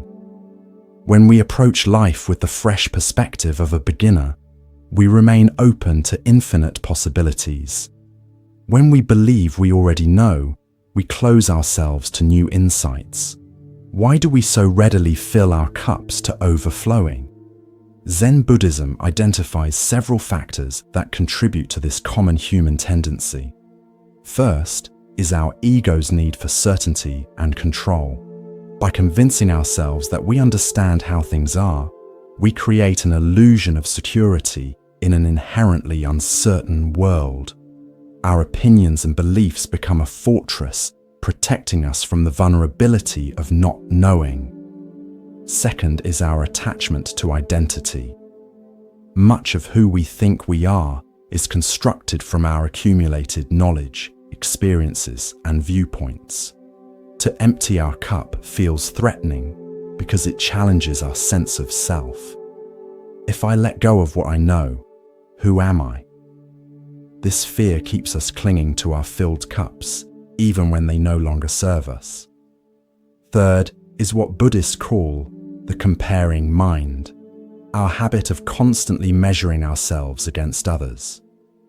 In academic and professional contexts especially, knowing more than others becomes a source of status and recognition. The professor's identity and reputation were built on being knowledgeable, making it particularly challenging for him to adopt a stance of not knowing. The consequences of a full cup extend beyond limiting our learning. When our minds are crammed with preconceptions, we experience life through filters that distort our perception. We see not what is actually before us, but what our existing knowledge tells us should be there. We miss the richness and complexity of reality by forcing it to conform to our limited understanding. Zen practice offers specific methods for emptying our cups. Meditation trains us to observe how quickly we label, categorize, and judge experiences based on past knowledge. By noticing these mental habits, we create space between our pure awareness and our conceptual overlays. We practice putting aside what we think we know to encounter reality directly. The Buddha said, "With our thoughts, we make the world." When our thoughts are rigid and fixed, the world becomes small and predictable. When we empty our cups, approaching life with openness and humility, the world reveals its boundless wonder. In your daily life, notice when you approach situations with a cup already full. Perhaps it's a conversation where you're formulating your response before the other person has finished speaking, or a familiar activity you perform on autopilot, missing its unique qualities in this moment. or a person you think you understand completely, leaving no room for them to surprise you. Tonight, as you rest, experiment with emptying your cup. Let go of what you think you know about relaxation, sleep, or even these stories you're hearing. Can you listen with fresh ears, as if hearing these words for the first time? Can you feel the spaciousness that emerges when you set aside the need to evaluate, analyze, or categorize? As the Buddha taught, empty your boat of water, it will go lightly and swiftly. Similarly, when we empty our minds of preconceptions, we move through life with greater ease and joy. Now, let us explore a story about finding wisdom in unexpected places. This is the story of the Zen master and the dirty road. A Zen master was traveling with a group of disciples along a countryside road. The rainy season had turned the path into a muddy, difficult journey. As they walked mindfully, paying attention to each step, they came upon a beautiful temple on a hill overlooking the road. The group decided to visit the temple and climbed the hill. When they arrived, they found a magnificent structure with intricate carvings, golden statues, and meticulously maintained gardens. Inside, priests in immaculate robes conducted elaborate ceremonies with precise movements and beautiful chanting. The disciples were impressed by the temple's splendor and the priests' dedication to their rituals. After spending some time observing, they gathered around their master outside the temple. "Master," one disciple asked, "what do you think of this temple and its practices? Is this the path to enlightenment?" The Zen master didn't answer immediately. Instead, he led his disciples back down to the muddy road they had been traveling on. He stopped at a particularly dirty section, knelt down, and placed his hand in the mud. Then he drew a circle in the muddy ground. Looking at his disciples, he said, "The truth can be found here as well." The disciples were confused at first, but slowly they began to understand. The master was showing them that enlightenment was not confined to beautiful temples or perfect rituals. The mud, ordinary, messy, and commonly avoided, contained the same ultimate reality as the golden temple. True wisdom could be found anywhere by those with eyes to see. The Buddha taught, if you cannot find the truth right where you are, where else do you expect to find it? This profound insight lies at the heart of the Zen master's mud circle. It challenges our tendency to seek enlightenment in special places, extraordinary experiences, or perfect conditions, anywhere but the immediate reality of our lives. Why do we struggle to recognize the wisdom available in ordinary moments? Zen Buddhism points to our habitual spiritual materialism, the tendency to turn spirituality into another form of acquisition and achievement. We believe enlightenment is found through accumulating special experiences, teachings, or credentials, rather than penetrating the reality of our everyday existence. The mud represents the aspects of life we typically try to avoid or transcend. The messy emotions, uncomfortable sensations, tedious tasks, and imperfect relationships that make up much of our human experience. We imagine that spiritual growth means rising above these muddy realities, not realizing that they themselves contain the very wisdom we seek. In Japanese aesthetics, there is a concept called wabi-sabi, finding beauty in imperfection, impermanence, and incompleteness. The mud circle embodies this perspective, inviting us to discover profundity in what appears common or flawed. The crack in a teacup, the wrinkles on an aging face, the garden gone slightly wild. These imperfections contain their own unique wisdom and beauty when seen with clear eyes. Zen Master Dogen wrote, "If you cannot find the truth where you are, where do you expect to find it?" This echoes the Buddha's teaching and points to the mistake of externalization, looking outside ourselves for what can only be found within. The temples we build, the rituals we perform, the texts we study, these are all fingers pointing to the moon, not the moon itself. In practical terms, how might we apply the wisdom of the mud circle? We can start by bringing curious attention to the ordinary moments we typically overlook. Washing dishes, waiting in line, feeling tired, experiencing conflict. Rather than seeing these as obstacles to our spiritual practice, we can recognize them as the very ground of practice itself. The Buddha said, "My teaching is not a philosophy.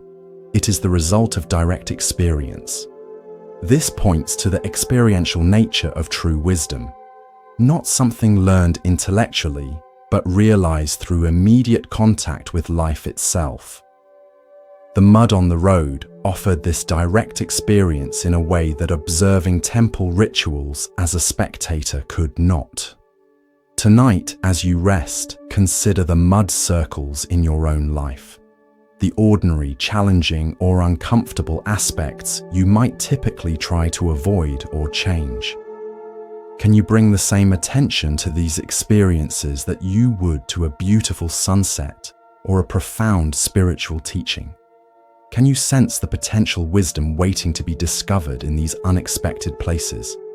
As the Buddha taught, all experiences are preceded by mind, led by mind, created by mind. When we approach even the muddiest moments with an open, curious mind, we transform them from obstacles into pathways to deeper understanding.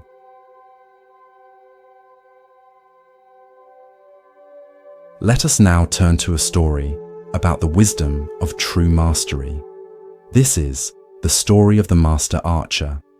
In ancient China, there lived a master archer known throughout the land for his extraordinary skill. His arrows never missed their mark, and his reputation had spread far and wide. The emperor himself had recognized the archer's talents, bestowing upon him honors and riches. One day, a young archer approached the master. Having heard of the elder's legendary abilities, the young man was eager to learn his secrets. "Master," said the young archer, bowing deeply, "I have practiced archery for many years and have achieved some skill, but I wish to reach the highest levels of mastery, as you have. Please share with me the technique that makes your arrows never miss." The master archer looked at the young man thoughtfully. "Meet me at dawn tomorrow on the mountain," he said. "Bring your bow and arrows." The next morning, the eager student arrived at the appointed place, where the master was waiting.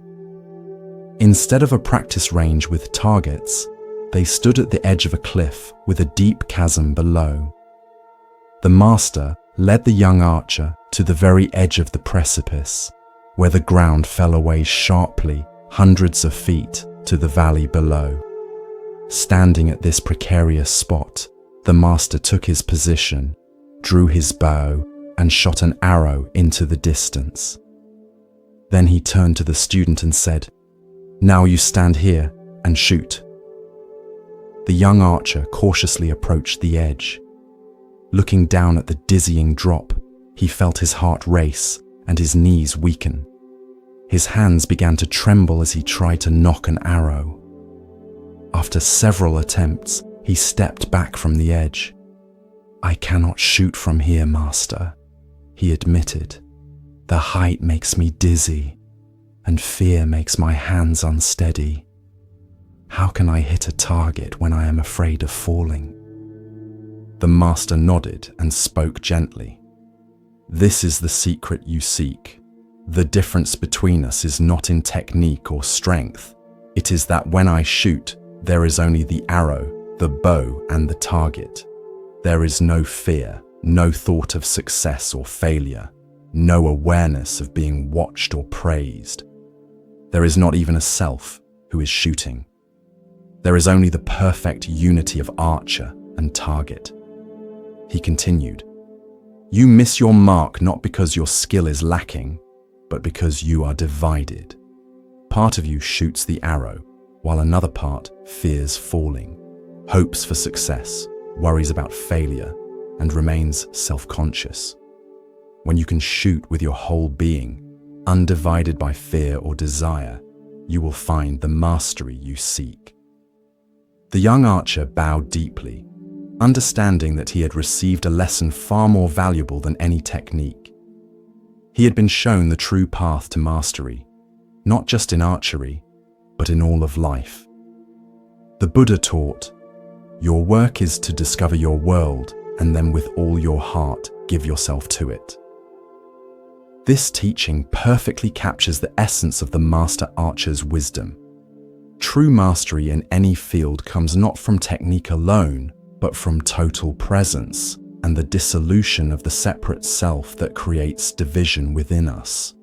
Why do we struggle to achieve this state of undivided attention? Zen Buddhism identifies several factors that fragment our awareness.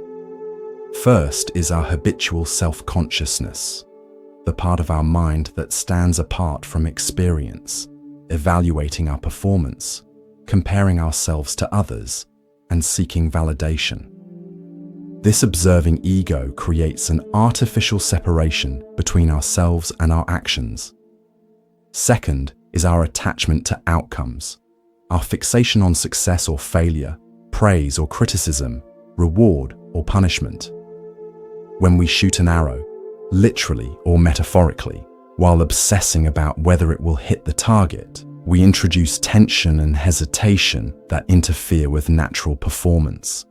Third is our fear, the survival instinct that, while necessary in truly dangerous situations, often activates unnecessarily during ordinary challenges. The young archer's fear of falling represented all the ways we hold back from full commitment because of perceived risks to our safety, status, or self-image. In Japanese Zen, this state of complete absorption is called mushin, no mind, or zanmai, samadhi. It's a condition where the distinction between subject and object dissolves, and action flows without the interference of self-conscious thought. Athletes call it being in the zone, artists know it as being carried by the work, and musicians experience it as becoming one with the music. The Buddha said, "Just as a solid rock is not shaken by the storm, even so, the wise are not affected by praise or blame." This steadiness comes not from rigidity, but from complete immersion in the present activity, undistracted by concerns about how others perceive us, or whether we measure up to some external standard. Zen practice cultivates this capacity through both formal meditation and mindful engagement with everyday activities. In Zazen, seated meditation, we practice letting go of thoughts, returning again and again to simple presence. In activities like archery, calligraphy, tea ceremony, or martial arts, we train in bringing this same quality of undivided attention to action. In your own life, you've likely experienced moments of this complete absorption, perhaps while engaged in a sport, creating art, solving a challenging problem, or even during mundane activities like washing dishes or walking in nature. In these moments, the separate self temporarily dissolves, and we experience the joy of undivided presence. The Master Archer's lesson applies to everything we do. Whether you're having a conversation, working on a project, caring for a child, or preparing a meal, can you bring your whole being to the activity? Can you notice when you're divided, part of you present, while another part worries, plans, or judges? As the Buddha taught, there is no way to happiness. Happiness is the way. The satisfaction we seek is not in achieving results, but in the quality of presence we bring to each moment. Tonight, as you prepare for sleep, can you approach rest with the archer's undivided attention? Rather than trying to force sleep or worrying about getting enough rest, can you simply be with the experience of lying down, feeling the weight of your body on the bed, and following the natural rhythm of your breath? Remember the Buddha's words, "Peace comes from within. Do not seek it without." The tranquility you seek is available in the complete acceptance of this moment, just as it is.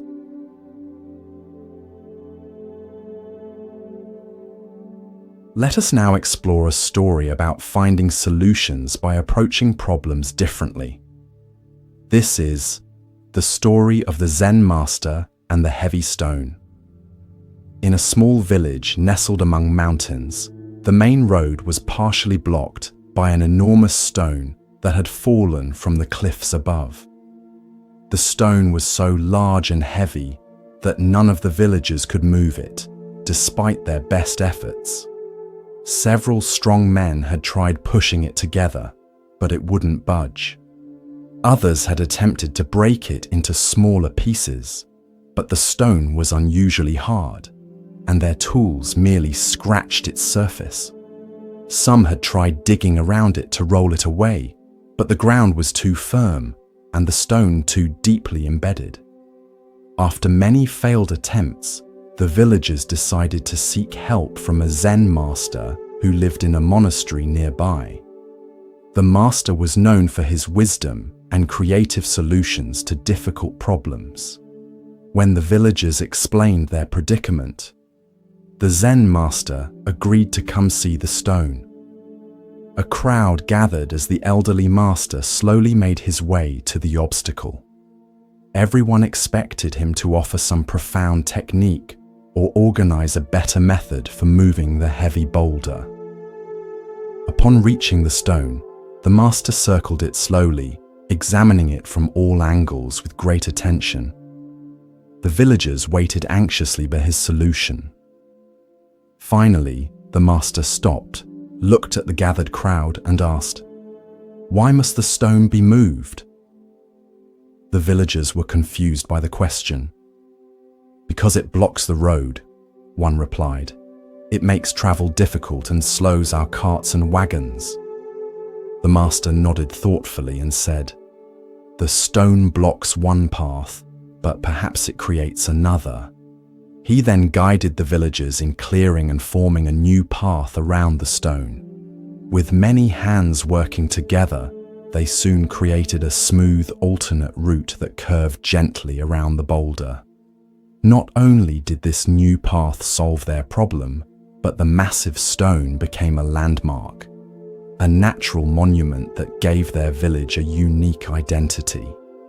Children played on it, elders rested in its shade, and over time, the villagers came to appreciate the very obstacle they had once resented. Before leaving, the Zen master said to them, "Some obstacles cannot be removed. The wisdom lies in finding a way to live with them or around them. What appears to block your path might actually be showing you a new direction." The Buddha taught, "As the fletcher whittles and makes straight his arrows, so the master directs his straying thoughts." This teaching points to the importance of directing our minds skillfully, not forcing them into predetermined paths, but gently guiding them toward creative solutions. The villagers had been so fixated on removing the stone that they couldn't see any alternative approach. Why do we so often get stuck in one way of viewing problems? Zen Buddhism identifies several mental patterns that limit our perspective.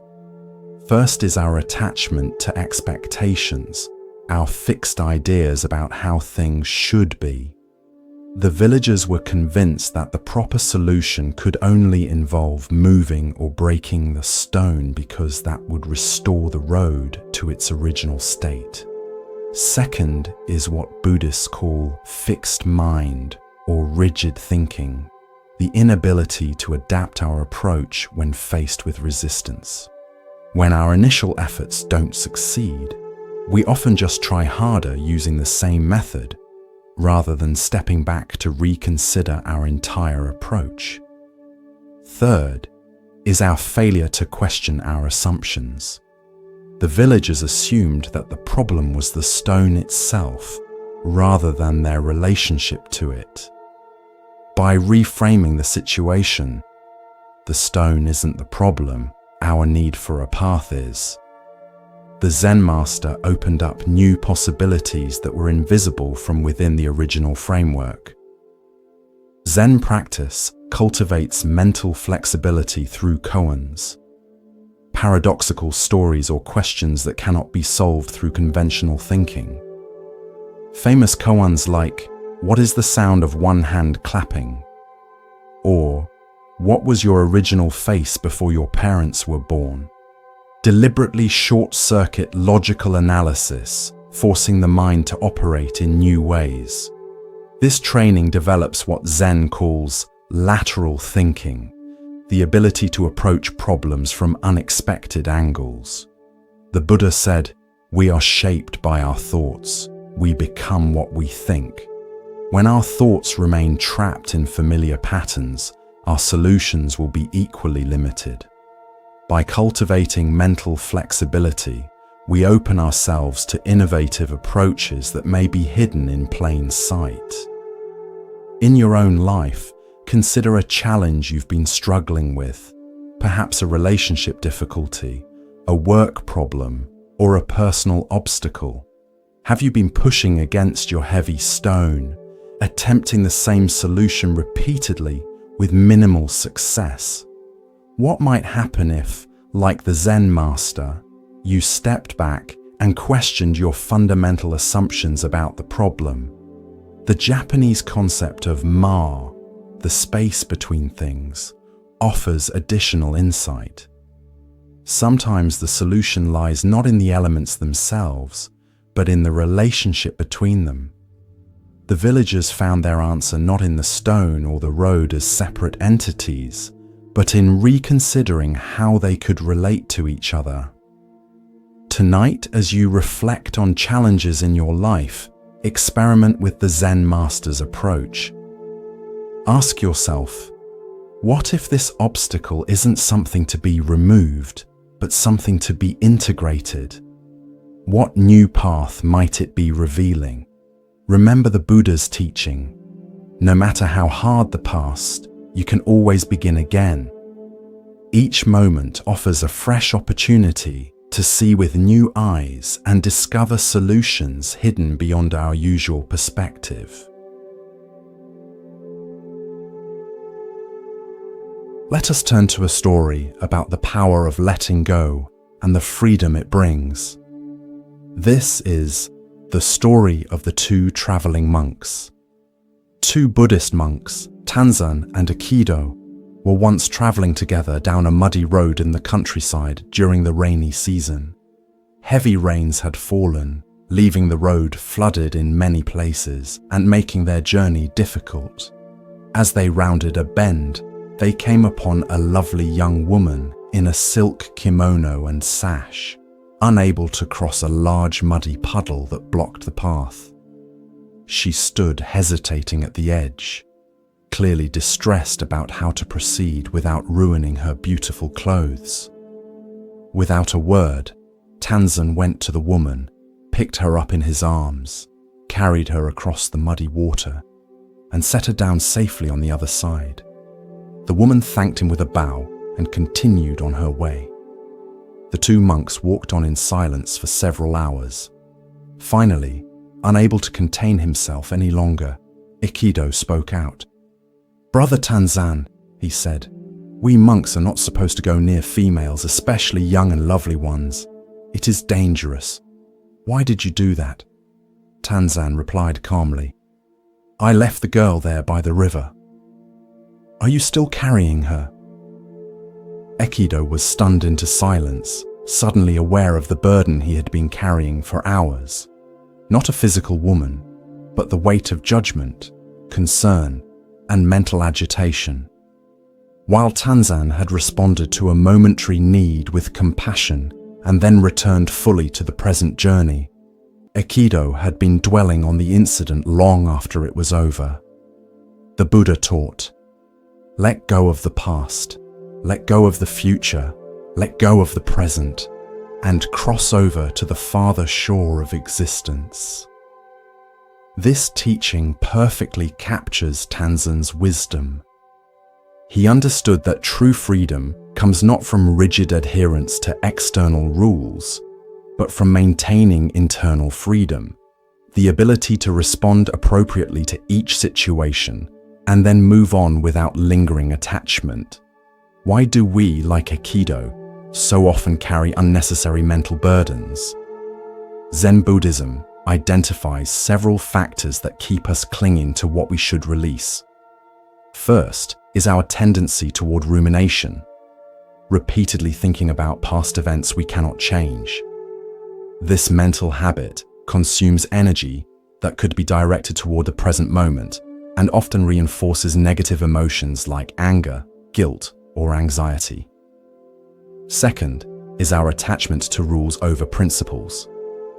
Aikido was so focused on the letter of the monastic rule, avoiding contact with women, that he missed its spirit, cultivating purity of mind and intention. Tanzan, by contrast, understood that compassion sometimes requires breaking conventions, and that true purity lies in the absence of selfish desire, not in rigid rule following. Third is what Buddhists call papanka, mental proliferation or elaboration. One thought leads to another and another, creating complex narratives that exist only in our minds. Aikido's initial observation led to hours of internal commentary about propriety, risk, and his companion's behavior, all unnecessary and self-created suffering. Zen practice trains us to recognize when we're carrying something that could be put down. Through meditation, we develop the capacity to observe our thoughts without being carried away by them. We learn to distinguish between helpful reflection and unhelpful rumination, and we cultivate the ability to return again and again to the simplicity and freedom of the present moment. The Buddha said, "In the end, only three things matter: how much you loved, how gently you lived, and how gracefully you let go of things not meant for you." This teaching invites us to consider what we might be carrying that no longer serves us. Resentments from past injuries, anxiety about future uncertainties, or judgments about ourselves and others. In Japanese Zen, there is a concept called sesshin, which literally means touching the mind-heart. During intensive meditation retreats, practitioners have the opportunity to notice what they've been unnecessarily carrying and experience the lightness that comes from setting these burdens down. This letting go isn't about forgetting or denying our experiences, but about preventing them from becoming obstacles to living fully in the present. In your daily life, notice when you're carrying something long after the actual event has ended. Perhaps replaying a conversation, worrying about a mistake, or nurturing a grievance. Can you, like Tanzan, respond appropriately to what each moment requires and then return to the present without residue? The Buddha taught, happiness never decreases by being shared. Similarly, our peace of mind never decreases by letting go of what no longer needs to be carried. Tonight, as you prepare for rest, Experiment with setting down whatever mental burdens you've been carrying throughout the day. Imagine placing each concern, each unresolved situation, each judgment or worry gently on the ground beside you. They will still be there in the morning if you need to pick them up again, but for now, feel the lightness and spaciousness that comes from traveling unburdened, even if just for the night. Remember Tanzan's wisdom. True freedom lies not in avoiding life's muddy waters, but in crossing them when necessary, and then continuing on your way with an uncluttered heart.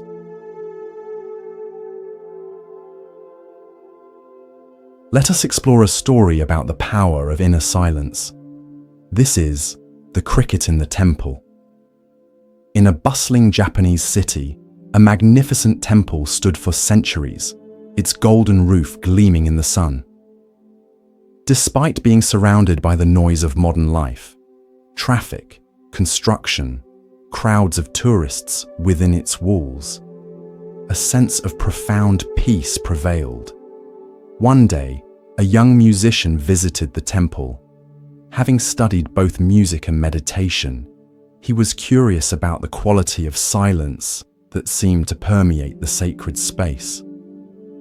As he sat quietly in a corner of the main hall, he closed his eyes and focused on his hearing, trying to understand what made this silence so special.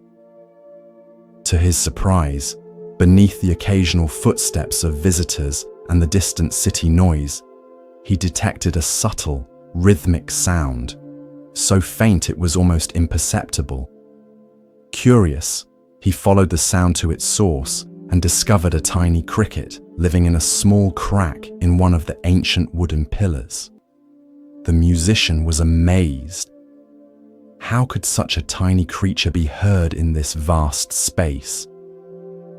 He approached an elderly monk who was sweeping the temple floor and asked, "Venerable one, have you noticed there's a cricket living in that pillar?" The old monk smiled. "Ah, you've heard our little friend. He has lived in the temple for many years. But how is it possible that such a tiny sound can be heard in this large temple, with all the noise from the city outside?" the musician asked. The monk put down his broom and gestured for the young man to follow him. He led the musician to the entrance of the temple and reached into his robe, pulling out a single coin. "Watch," he said. He dropped the coin onto the stone floor. At the sound of the coin falling, nearly every visitor in the crowded temple turned their heads to look. The monk turned to the puzzled musician.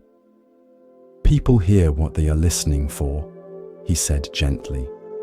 "The coin is no louder than the cricket, but everyone notices it because money speaks a language all are trained to hear.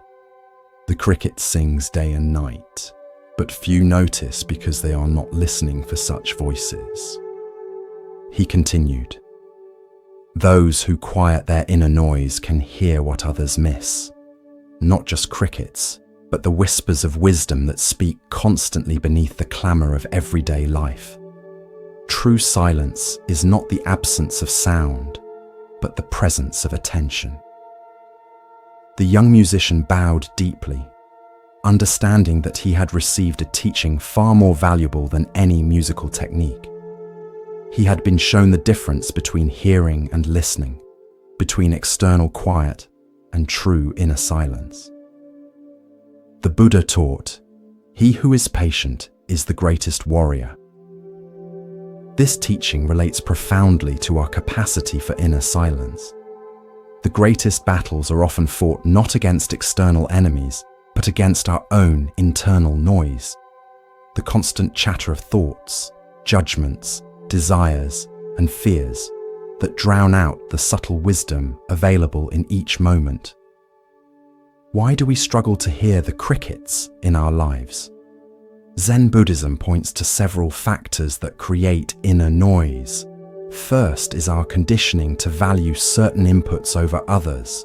Just as everyone noticed the falling coin but few heard the cricket, we're trained to pay attention to dramatic events, loud voices, and urgent demands, while overlooking subtle experiences that might contain deeper truth.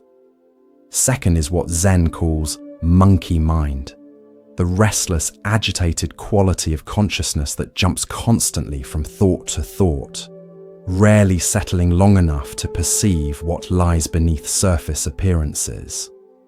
This internal chatter creates a veil between us and direct experience, filtering reality through layers of concept and commentary. Third is our diminished capacity for wonder and presence. Children naturally notice crickets, ants, cloud patterns, and other subtle phenomena because they haven't yet learned to dismiss the seemingly insignificant.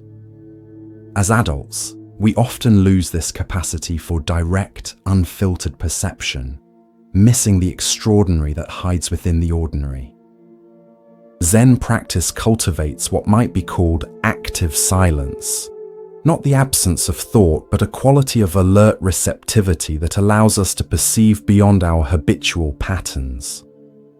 Through meditation, we train ourselves to notice when we're caught in internal monologue and gently return to simple presence. This is not about suppressing thoughts, but about developing the capacity to hear what exists beneath and between them. The Buddha said, "All that we are is the result of what we have thought. The mind is everything. What we think, we become." When our minds are filled with constant noise, we become noisy ourselves, distracted, fragmented, and unable to access the deeper wisdom available in silence. In Japanese aesthetics, there is a concept called ma, the meaningful pause or empty space that gives form to the whole. In music, it's the silence between notes that creates rhythm. In conversation, it's the attentive pause that allows for deeper understanding. In life itself, it's the quiet moments of receptivity that often contain the most profound insights. The cricket in the temple represents all the subtle voices of wisdom speaking constantly beneath the surface of our awareness, the intuitions we ignore, the natural rhythms we override, the quiet warnings we dismiss, and the gentle beauty we overlook. When we cultivate inner silence, these voices become audible, offering guidance and insight unavailable to the noisy mind. Tonight, as you rest in the quiet of this moment, can you listen beyond your thoughts to the subtle crickets in your awareness? Perhaps you'll notice the rhythm of your breathing, sensations in your body you typically overlook, or intuitive wisdom about a situation in your life. As the Buddha taught, the quieter you become, the more you can hear. In cultivating this inner silence, we discover that the wisdom we seek has been speaking to us all along. We simply haven't been still enough to hear it. As we continue our journey through the wisdom of Zen Buddhism, let us explore a story that teaches us about the power of presence. This is The Zen Master and the Strawberries. A Zen student came to his master with a troubled heart. "Master," he said, "I have been studying Zen for 3 years now, but my mind is still restless. When I sit in meditation, thoughts flood in. When I try to be mindful during the day, I find myself constantly distracted by worries about the future and regrets about the past. How can I find peace?" The master listened attentively, then said, "Come with me. I wish to show you something." He led the student out of the monastery and down a narrow mountain path. They walked in silence for nearly an hour until they came to a high cliff overlooking a breathtaking valley. Far below, a river wound its way through forests and meadows, glittering in the afternoon sun. The master gestured for the student to sit near the edge of the cliff. When they were both seated comfortably, the master reached into his robe and pulled out 2 perfectly ripe strawberries, placing one before each of them. "Eat," said the master, picking up his strawberry. The student, though confused by this seemingly trivial instruction in the face of his profound spiritual question, obeyed. He picked up the strawberry and bit into it. The flavor was extraordinary, sweet, tart, and intensely fragrant. He had eaten strawberries many times before, but somehow this one tasted different. As they ate in silence, the master observed the student's expression of surprised delight. When they had finished, the master spoke. "Tell me," he said, "while you were eating the strawberry, where was your mind?" The student reflected for a moment. "It was here," he realized. "I was completely absorbed in the taste of the strawberry." "And during those moments," the master continued, "were you troubled by thoughts of the past or future? Were you distracted by worries or regrets?" "No," the student said, understanding beginning to dawn. "There was only the strawberry." The master smiled. "This is the peace you seek. It is not found by eliminating thoughts or achieving some special state. It is found in complete presence with whatever is right in front of you, whether it's a strawberry, a breath, a task, or even a difficult emotion. When you are fully present, past and future cannot touch you. They exist only in thought, and when thought dissolves into pure experience, peace naturally emerges." "But," the student protested, "the strawberry was easy to be present with because it was pleasant. What about when I face something difficult or painful?" "An excellent question," nodded the master. "The practice is the same, though indeed more challenging. Whether facing a strawberry or a snake, joy or sorrow, praise or blame, presence is always available. The nature of what you face changes, but the quality of awareness you bring to it need not change.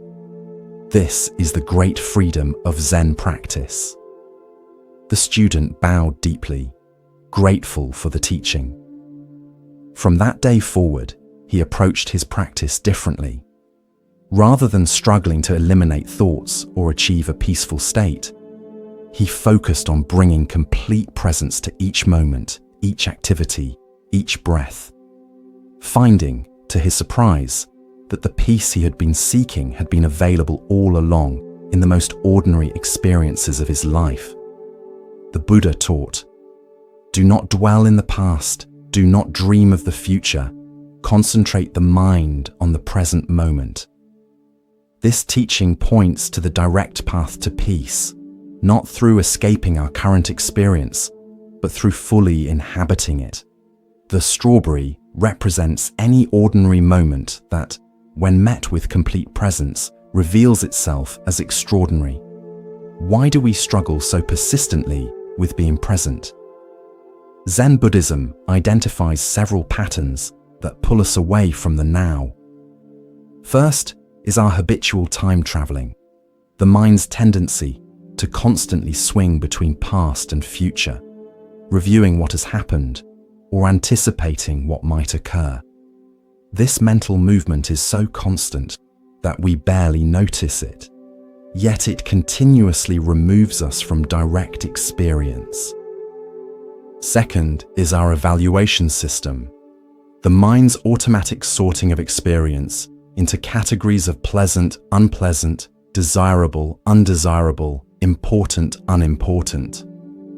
This constant evaluation creates a subtle resistance to what is actually happening, as we mentally reach for what we prefer and push away what we don't.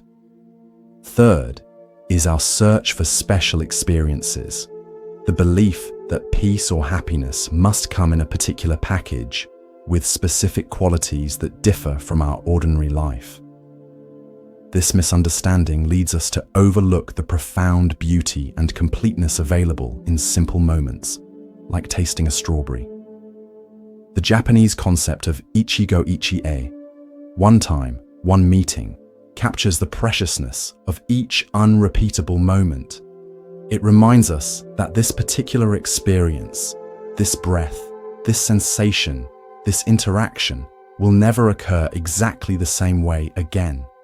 When we truly understand this, presence becomes not a practice, but an inevitability, as we naturally want to show up completely for the unique gift of each moment. Zen practice trains this capacity for presence through both formal meditation and everyday activities. In Zazen, seated meditation, we repeatedly notice when the mind has wandered and gently return to the simplicity of breath and posture. In daily life, activities like walking, eating, cleaning, or working become opportunities to practice the same return to presence. The Buddha said, "The secret of health for both mind and body is not to mourn for the past, worry about the future, or anticipate troubles, but to live in the present moment wisely and earnestly." This wisdom reminds us that presence is not merely a spiritual practice, but the foundation of well-being in all dimensions of life. Tonight, as you rest, can you bring the quality of strawberry eating presence to the experience of preparing for sleep?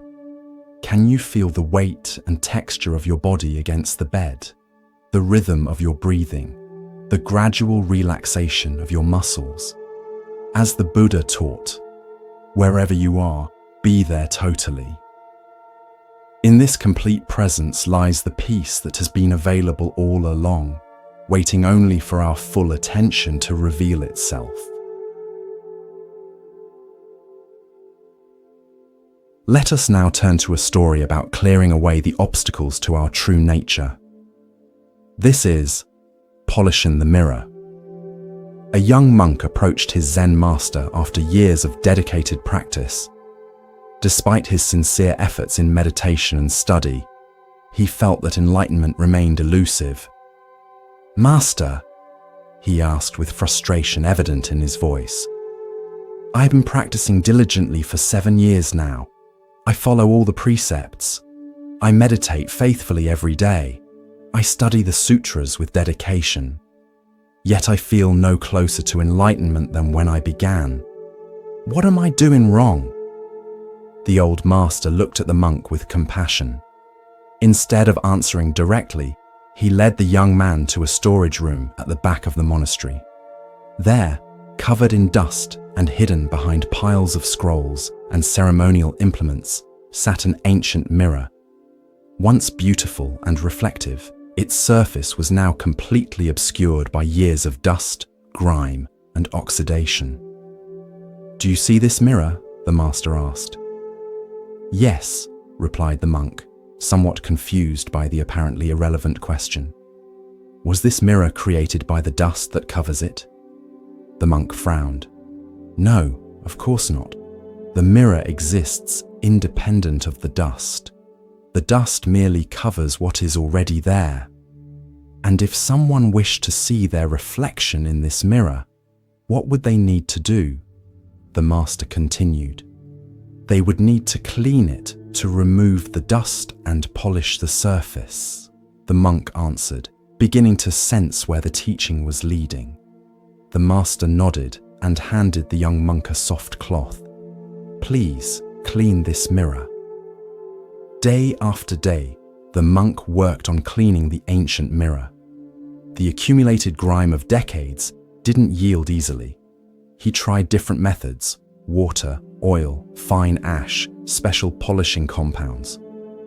Gradually, with patient, persistent effort, the mirror's surface began to emerge. After many weeks of dedicated work, the mirror was completely restored, its surface now gleaming and perfectly reflective. When the work was complete, the master came to inspect it. Looking at the brilliantly polished mirror, he asked, Did your efforts create the mirror's reflective nature? No, the monk replied. The mirror always possessed the ability to reflect. My cleaning simply removed what was obscuring this inherent quality. So it is with your Buddha nature, the master explained gently. Enlightenment is not something you achieve or create through your practice. Your true nature, clear, luminous, and perfectly reflective of reality, has been present from the beginning. Your practice is not about adding something that's missing, but removing the obscurations that hide what has always been there. The master continued. The dust represents your attachments, aversions, and delusions, all the mental patterns that cloud your inherent clarity.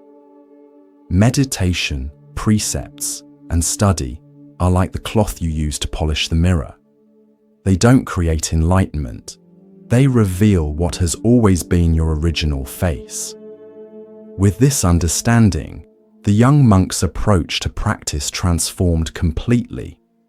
Rather than striving to attain some idealized state, he now understood his work as a process of recognition and removal, recognizing the dust of conditioning as it appeared and gently cleaning it away to allow his inherent Buddha nature to shine forth naturally. The Buddha taught, "The mind is everything. What you think, you become." This teaching points to the powerful way our thoughts and mental patterns can either obscure or reveal our true nature. Like dust on a mirror, our conditioned patterns of thinking and perceiving cover the clear awareness that is our birthright. Why does the dust accumulate so persistently? Zen Buddhism identifies several factors that contribute to this obscuration.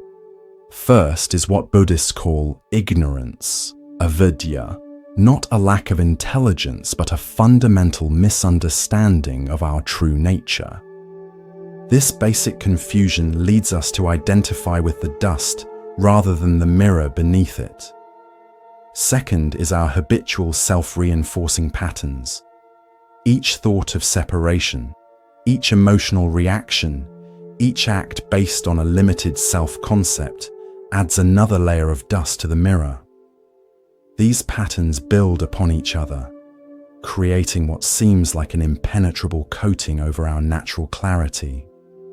Third is our cultural conditioning, which often emphasizes achievement, acquisition, and improvement rather than recognition, clearing, and allowing. We're taught that we must add something to ourselves to be complete, rather than removing what obscures our inherent completeness. The Japanese term sesshin literally means touching the mind-heart, which beautifully captures the practice of removing dust from the mirror. In touching our mind-heart directly, we contact what has always been present beneath the obscurations, our Buddha nature, our original face before our parents were born. Zen practice is fundamentally a cleaning process. Meditation trains us to recognize thoughts, emotions, and sensations as they arise without being carried away by them. Ethical precepts help us avoid creating more dust through harmful actions. Wisdom teachings point us back to our true nature, encouraging us to look beneath the surface of appearance to the clear mirror that reflects it all. The Buddha said, "What we are today comes from our thoughts of yesterday, and our present thoughts build our life of tomorrow. Our life is the creation of our mind." This teaching reminds us that the dust is not permanent. It can be cleaned away through aware attention to our present thoughts and actions. In your daily life, notice when the mirror of your awareness becomes clouded by stress, worry, judgment, or reactivity. Rather than fighting against these states or being consumed by them, can you recognize them as temporary dust on your inherent clarity? The Buddha taught, "Nothing is permanent. Everything is subject to change. Being is always becoming. This impermanence applies not only to external conditions, but to our internal states as well, including the dust that seems to obscure our clear nature. Tonight, as you prepare for rest, imagine the day's accumulated dust of thoughts, emotions, and experiences gently being wiped away, revealing the clear, reflective surface of your inherent awareness. As the Buddha said, "Look within, thou art the Buddha." The pristine mirror of your true nature has been present all along, waiting only for the patient, loving work of clearing away what obscures it.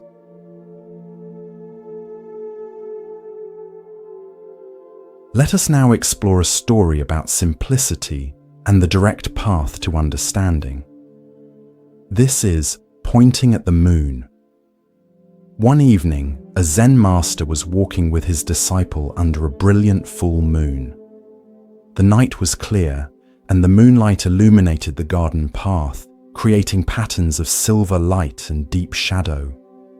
As they walked in companionable silence, the master noticed the disciple was troubled, his brow furrowed in concentration. "What troubles you?" asked the master. "Master," replied the disciple, "I have been studying the sutras diligently, but the more I read, the more confused I become. One text seems to contradict another. Some emphasize rigorous practice, others sudden enlightenment. Some focus on compassion, others on wisdom. I can't unify all these teachings into a coherent understanding." The master listened attentively, then suddenly stopped walking and pointed to the full moon hanging in the night sky. "Look," he said simply. The disciple looked up at the moon, its perfect circle glowing against the darkness. "Tell me," said the master, "are you looking at my finger or at the moon?" "At the moon, of course," replied the disciple, somewhat confused by the question. "And did you need to analyze or study my finger in order to see the moon?" "No," said the disciple. "Your finger merely pointed the way." The master nodded. "The sutras, the teachings, the methods, these are all fingers pointing at the moon. They are not the moon itself. They direct us toward direct experience of reality, but they are not that reality. If you focus too much on the finger, analyzing it, comparing it to other fingers, debating its merits, you may entirely miss what it's pointing toward." The master continued walking, and after a few steps added, "The teachings may seem contradictory because they are addressing different people with different needs, or describing different aspects of the same reality, like many fingers pointing at the same moon from different angles. But the moon itself is not divided or contradictory. When you look directly at it, there is only moonlight, perfectly unified and complete." The disciple fell silent, contemplating this teaching. As they continued their walk, he found himself less preoccupied with intellectual understanding and more present with the direct experience of moonlight, the sound of crickets, and the feeling of the evening breeze. For the first time, he understood that the path to wisdom lay not in accumulating concepts, but in opening to the direct experience that the concepts were merely pointing toward.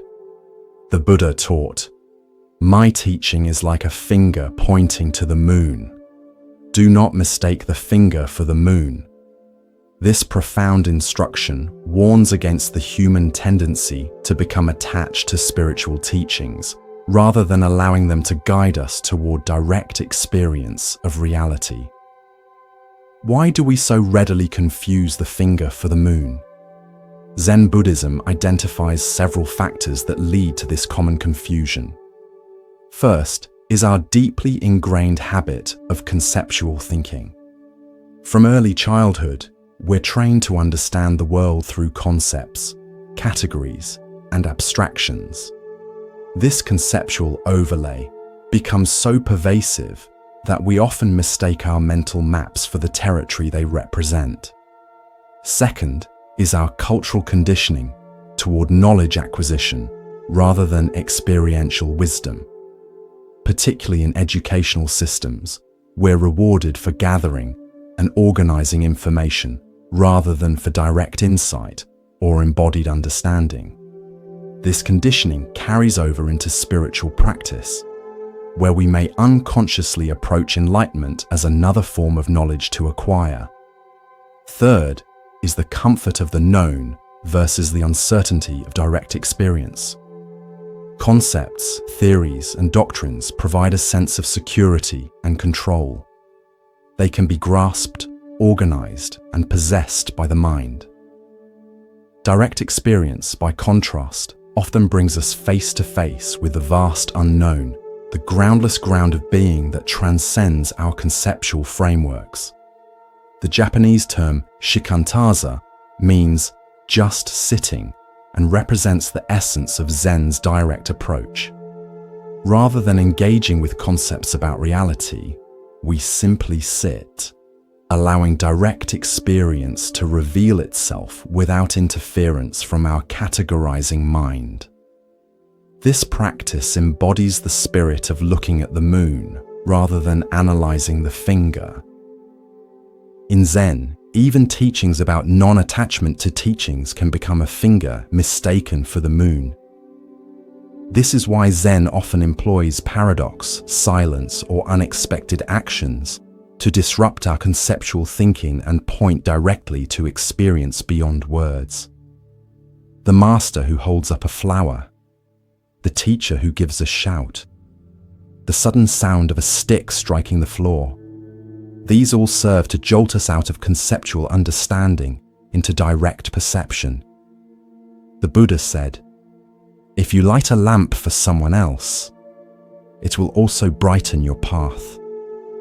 This teaching reminds us that the finger of doctrine exists to illuminate our way, not to become an object of attachment. When we use teachings appropriately, as guides rather than goals, they naturally lead us toward the clarity they were designed to reveal. In your own spiritual or personal development journey, notice when you might be focusing more on fingers than moons. Perhaps you find yourself debating theoretical aspects of a teaching while missing its practical application, or collecting spiritual concepts and insights without allowing them to transform your direct lived experience, or comparing different paths and methods rather than walking the one before you with full presence. Tonight, as you rest in awareness, can you let go of all concepts about relaxation, sleep, or even these stories you're hearing? Can you move beyond the fingers of instruction to the moon of direct experience? As the Buddha taught, the whole path of mindfulness is this: whatever you are doing, be aware of it. This simple pointing is all we need if we look where it's directing us rather than fixating on the pointer itself.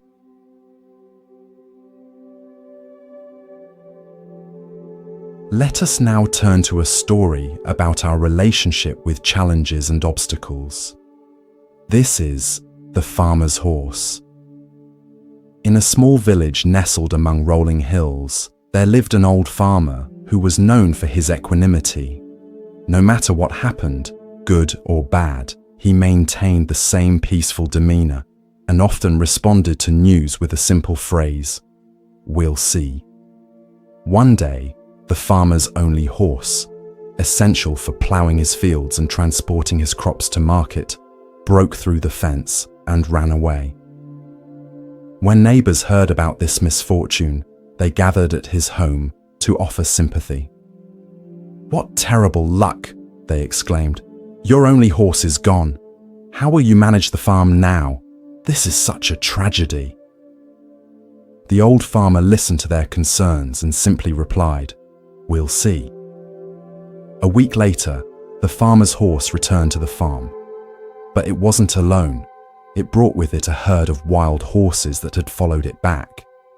Now the farmer, who had owned just one horse, suddenly had a dozen magnificent animals in his corral.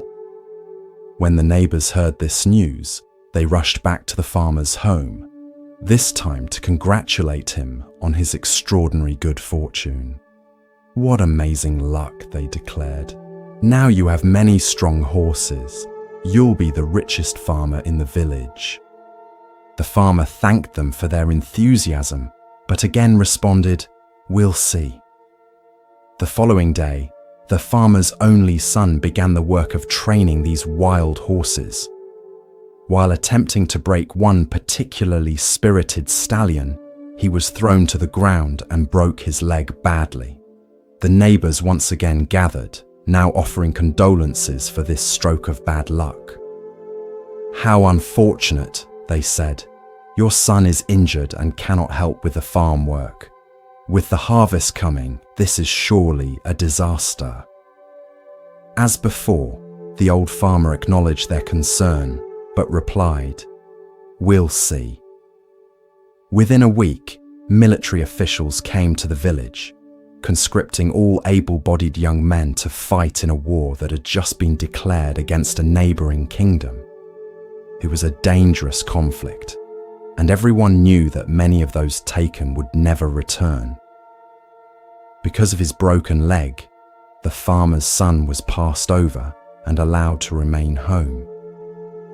The neighbors, whose sons had been taken away, came to the farmer in tears, expressing both their sorrow for themselves and their admiration for what now appeared to be the farmer's incredible good luck.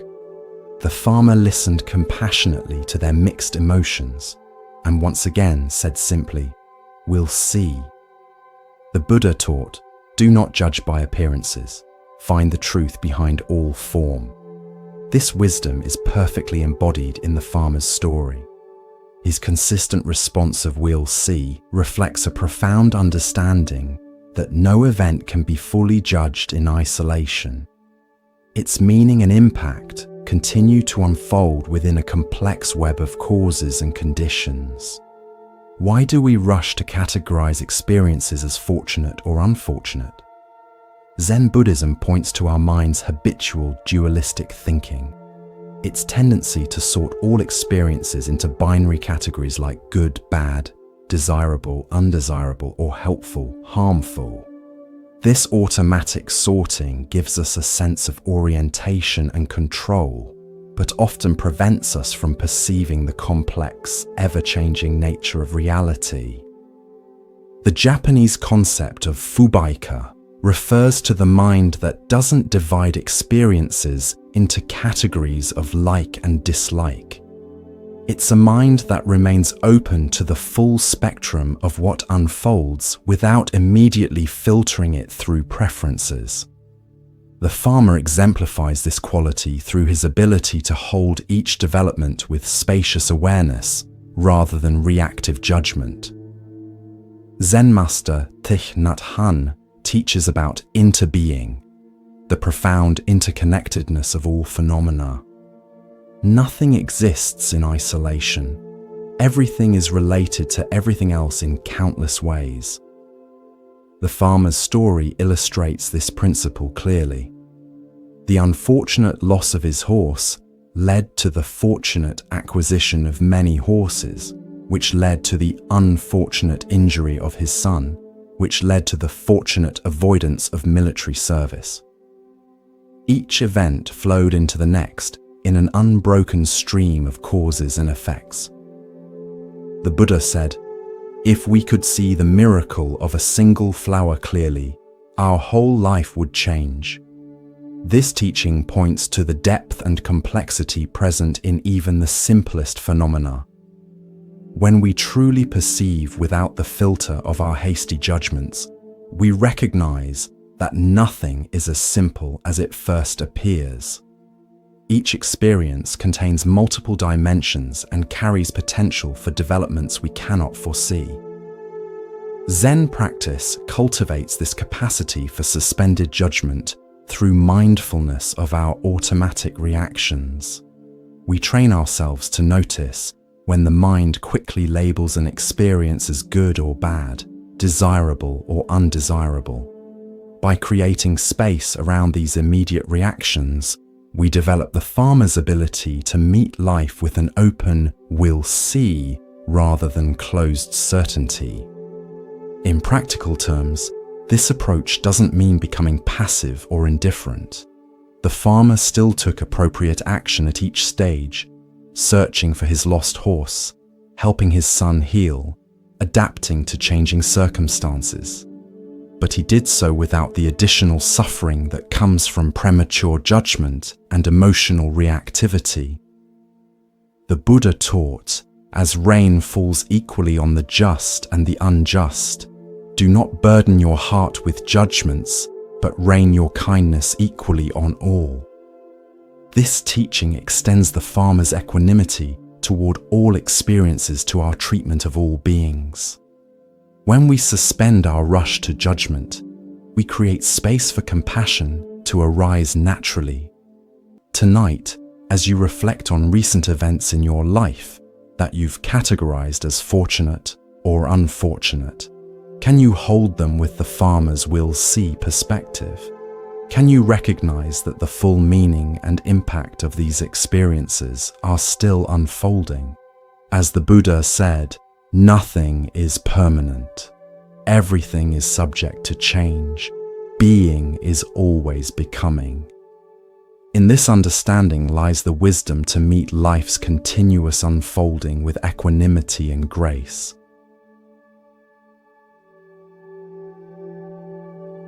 Let us now explore a story about the nature of true wisdom. This is The Cup of Tea. A university professor renowned for his scholarly knowledge of philosophy and religion once visited a Zen master. The professor had studied Zen texts extensively and had written several academic papers on the subject. He was curious to meet a living master of the tradition, but was also eager to demonstrate his own understanding. When he arrived at the master's simple dwelling, the elderly Zen master welcomed him warmly and invited him to sit. Before beginning their discussion, the master suggested they have tea. The professor nodded, expecting that after the customary tea, he would have the opportunity to engage in a deep philosophical conversation. As the master prepared the tea with deliberate, mindful movements, the professor began expounding his understanding of Zen. He quoted various scriptures, analyzed different schools of thought, and compared Zen with other philosophical traditions. He spoke at length, demonstrating his extensive knowledge, while the master listened in silence.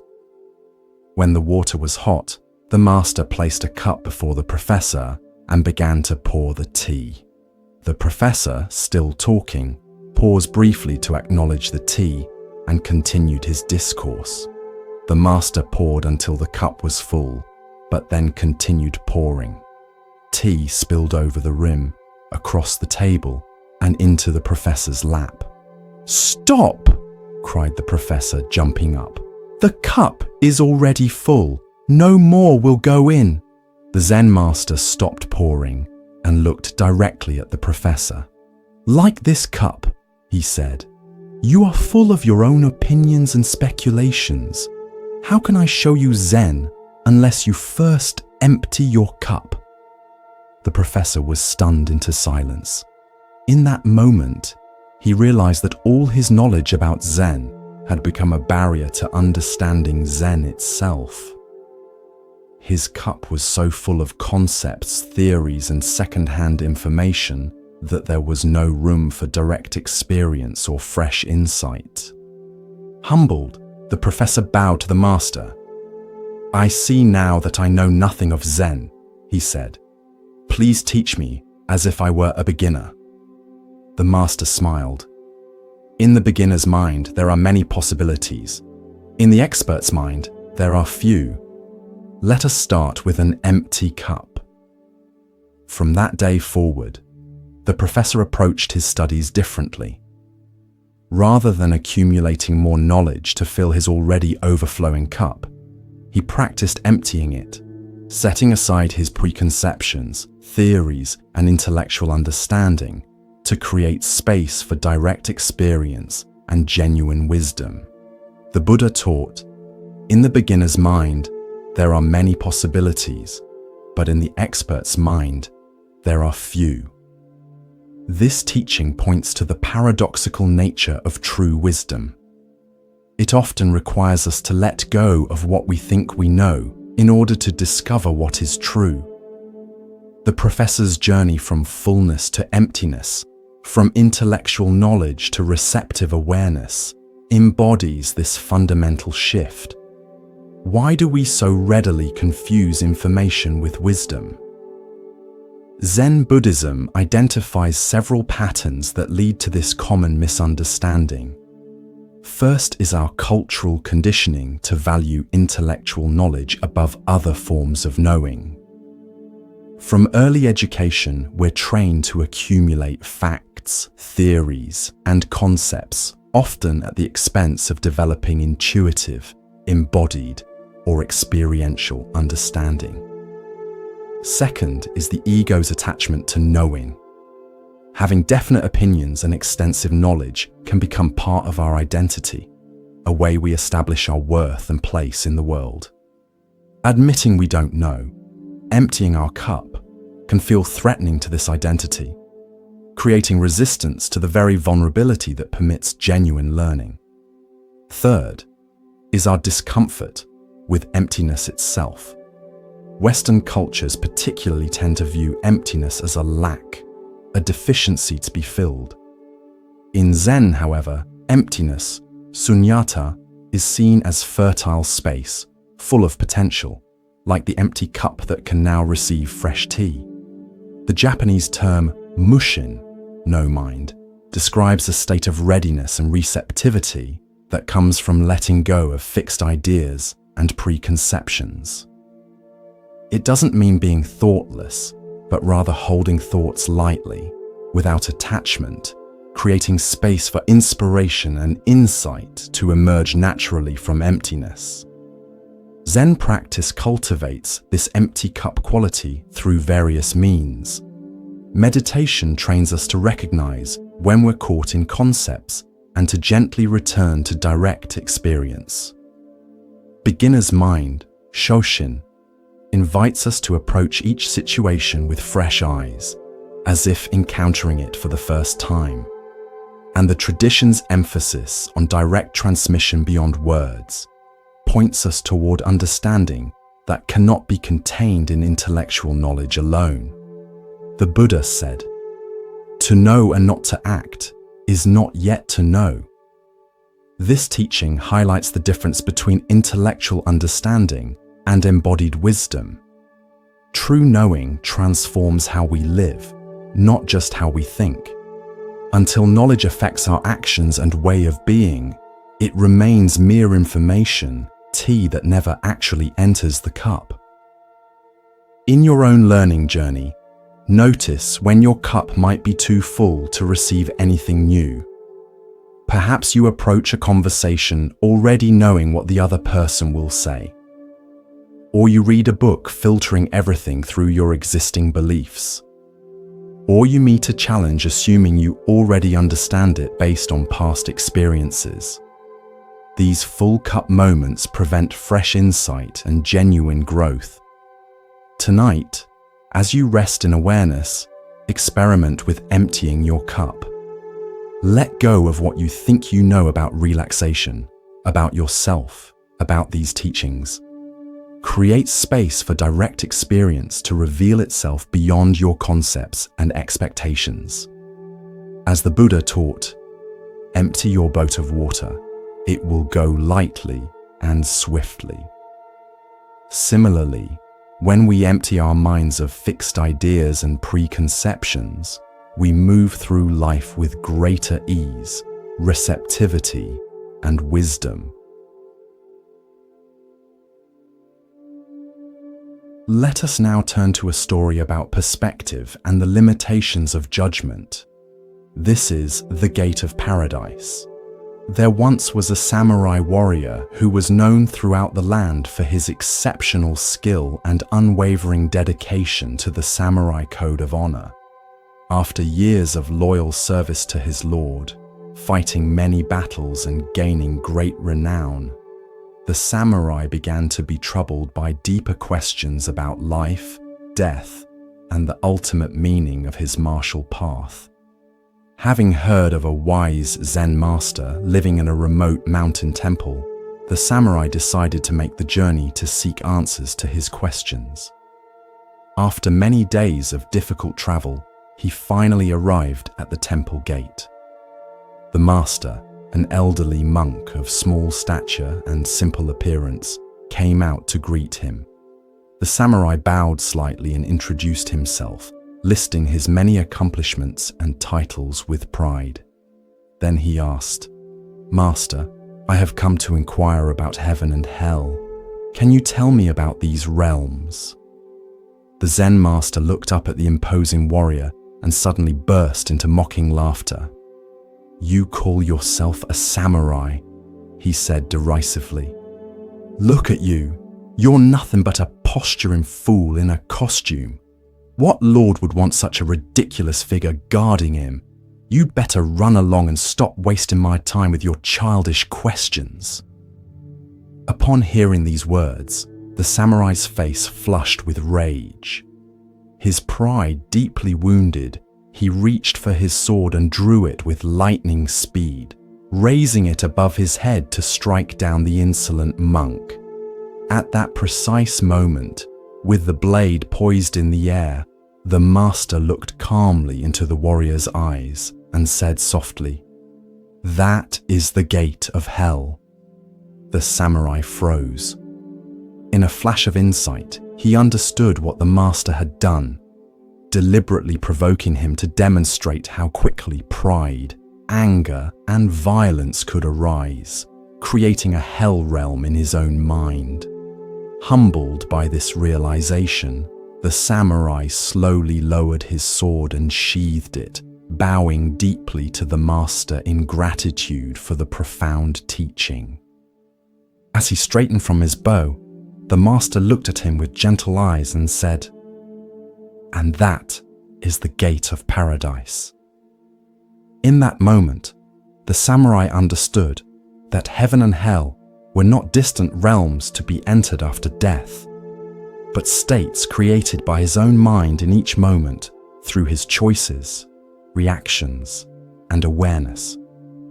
The Buddha taught, "What we are today comes from our thoughts of yesterday, and our present thoughts build our life of tomorrow. Our life is the creation of our mind." This teaching illuminates the central insight of the samurai's experience, that states of suffering and freedom are generated from within through our reactions to circumstances rather than imposed from without. Why do we so readily create our own hell realms? Zen Buddhism identifies several habitual patterns that lead to this creation. First is our reactivity, the almost automatic way we respond to triggers with fixed patterns of emotion and behavior. The samurai's instant shift from pride to rage exemplifies this reactivity, showing how quickly a perceived insult can generate intense suffering. Second is our identification with self-image, our attachment to how we see ourselves and how we believe others should see us. The samurai's self-concept as an honorable, respected warrior made him vulnerable to the master's deliberate provocation. When this image was threatened, hell appeared immediately in the form of violent rage. Third is our disconnect from awareness, the way we lose touch with our observing consciousness when overcome by strong emotions. In his anger, the samurai temporarily forgot his deeper questions and spiritual aspirations, becoming completely identified with his reactive self. The Japanese concept of fudoshin, immovable mind, describes a quality of equanimity that remains steady regardless of external provocations or circumstances. This is not rigid suppression of emotion, but rather a centered awareness that allows emotions to arise without being controlled by them.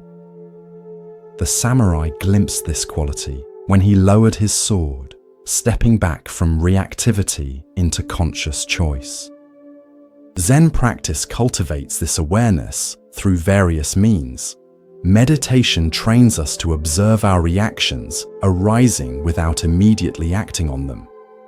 Mindfulness in daily life helps us notice our triggers and patterns as they emerge. And teachings on non-self encourage us to hold our identities lightly, reducing the reactivity that comes from threatened self-image. The Buddha said, "You will not be punished for your anger. You will be punished by your anger." This teaching points to the self-created nature of our suffering. The hell realms we experience come not as punishment for our reactions, but as the direct experience of those reactions themselves. Similarly, our moments of paradise arise not as reward, but as the natural fruition of awareness, compassion, and presence. In your own life, notice the gates of hell and paradise as they appear in ordinary moments. Perhaps you react with irritation when someone drives too slowly in front of you, creating a mini hell realm of frustration and hostility. Or you respond with patience and understanding when a child makes a mistake, opening a gate to paradise through your compassion. These small, everyday choices accumulate to create the predominant climate of our minds. Tonight, as you transition towards sleep, notice if your mind begins to create any hell realms through worry, planning, or reviewing the day's frustrations. Can you recognize these as self-created states rather than objective realities? Can you gently lower your sword, as the samurai did, choosing awareness over reactivity? As the Buddha taught, holding on to anger is like grasping a hot coal with the intent of throwing it at someone else. You are the one who gets burned. In releasing that coal, choosing the gate of paradise over the gate of hell, we discover that freedom is always available, just one conscious choice away. Let us explore a story about finding wisdom through direct experience rather than external seeking. This is Ryokan's moon. In ancient Japan, there lived a Zen monk named Ryokan, who were known for his simple lifestyle and profound wisdom. He lived alone in a small hut on the mountainside, with few possessions and no luxuries. Yet despite this apparent poverty, his face always reflected a deep contentment and joy that many wealthier people envied. One evening, a thief broke into Ryokan's hut, only to find there was nothing of value to steal. Ryokan was meditating in the corner and heard the intruder searching through his few belongings. Recognizing what was happening, Ryokan spoke gently without turning around. "You have come a long way to visit me," he said, "and you should not return empty-handed. Please take my clothes as a gift." The thief was startled by this unexpected response, but took the monk's tattered robe and quickly fled the hut, confused by the strange encounter. Ryokan sat naked, watching through the window as the thief disappeared into the night. Looking up at the full moon illuminating the landscape, he sighed and said softly, "Poor fellow. I wish I could have given him this beautiful moon." This simple story reveals a profound truth about the nature of true wealth and the source of genuine happiness. While the thief sought material treasures, Ryokan had discovered something far more valuable: the capacity to appreciate the beauty of the moon, the richness of the present moment, and the freedom that comes from non-attachment to possessions. The Buddha taught, "Let us rise up and be thankful, for if we didn't learn a lot today, at least we learned a little, And if we didn't learn a little, at least we didn't get sick. And if we got sick, at least we didn't die. So, let us all be thankful. This teaching reflects Ryokan's perspective, finding contentment not in external acquisitions, but in the appreciation of what is already present and available. Why do we so often search for happiness in the wrong places? Zen Buddhism identifies several factors that lead us astray in our pursuit of fulfillment. First is our conditioning toward acquisition, the belief that accumulating more possessions, experiences, status, or achievements will lead to lasting satisfaction. This belief, reinforced by consumer culture, keeps us endlessly seeking outward instead of discovering the richness available within. Second is our failure to distinguish between pleasure and happiness. Pleasure comes from obtaining what we desire, but it's inevitably temporary and often followed by renewed craving. True happiness, by contrast, arises from our relationship to what is already present, our capacity to appreciate, engage, and find meaning regardless of external circumstances. Third is our overlooking of ordinary wonders. Like the thief who couldn't see the moon's beauty, we often miss the extraordinary gifts freely available in each moment. The miracle of breath, the beauty of nature, the warmth of connection, the capacity for awareness itself. Blinded by our fixation on what's lacking, we fail to notice the abundance that surrounds us. The Japanese concept of wabi-sabi embodies Ryokan's perspective, finding beauty in simplicity, imperfection, and natural processes rather than luxury, flawlessness, or permanence. This aesthetic values the weathered, the authentic, and the humble over the polished, impressive, or extravagant. Ryokan's simple hut, though lacking material treasures, was rich in wabi-sabi, the profound beauty that reveals itself only to the spacious, appreciative mind. Zen practice cultivates this capacity for appreciation through mindfulness of ordinary experiences. Activities like mindful walking, eating, or listening train us to fully receive the richness of simple moments. Meditation helps us recognize how our constant reaching for something else prevents us from experiencing what's already here. And the tradition's emphasis on simplicity creates space for deepening appreciation rather than constant acquisition. The Buddha said, "Health is the greatest gift, contentment is the greatest wealth, faithfulness is the best relationship." This teaching points to the true sources of well-being, not external possessions, but internal qualities of mind and heart. Ryokan embodied this understanding, finding wealth not in material goods, but in his appreciation of the moon, his generous spirit, and his freedom from attachment. In your own life, notice when you fall into the thief's pattern of overlooking freely available treasures while searching for something else. Perhaps you scroll through social media, feeling dissatisfied when the beauty of the present moment goes unnoticed. Or you focus on what's missing in a relationship rather than appreciating what's being offered. Or you postpone happiness until some future achievement while missing opportunities for joy right now. Tonight, as you rest in awareness, can you adopt Ryokan's perspective? Can you recognize the moon in your own life, the beauty, wonder, and richness that need no acquiring because they're already present? As the Buddha taught, the way is not in the sky, the way is in the heart. The contentment we seek is not found in what we can obtain, but in our capacity to appreciate what is freely given in each moment. Let us now turn to a story about finding our true path. This is choosing the right boat.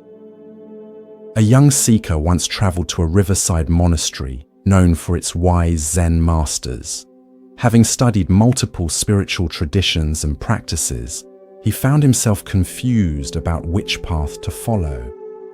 Each teaching seemed to contradict the others, and the variety of methods left him paralyzed with indecision. When he arrived at the monastery, he was greeted by an elderly master who listened patiently to his dilemma. "Master," the young man said, "I have studied yoga, practiced various forms of meditation, read the sutras, explored rituals and ceremonies, and even delved into esoteric practices. Each tradition claims to be the true path to enlightenment, yet they point in different directions. How can I know which is the right path for me? How can I be sure I'm not wasting my time or following a false teaching?" The master smiled and led the young man down to the riverbank. Several boats were moored there: fishing boats, transport vessels, small rowboats, and elegant crafts with sails. "Tell me," said the master, gesturing to the boats, "which of these is the right boat?" The seeker looked confused. "The right boat for what, master?" "Exactly," the master nodded. "Without knowing your destination, how can you choose the proper vessel? Some boats are designed for fishing, others for carrying cargo, others for speed, others for navigating shallow waters. None is inherently right or wrong. Each has its purpose."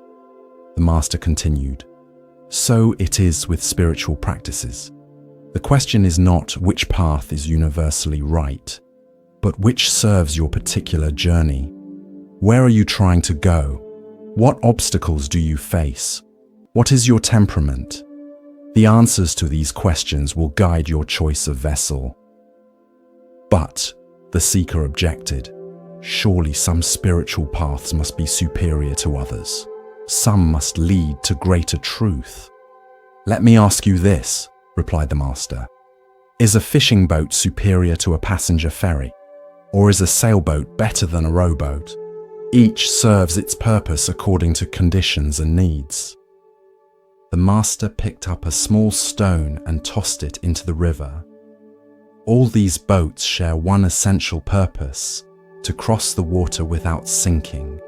Similarly, all genuine spiritual paths, despite their differences in method and emphasis, share a common aim: to free us from suffering and illusion, to awaken us to our true nature.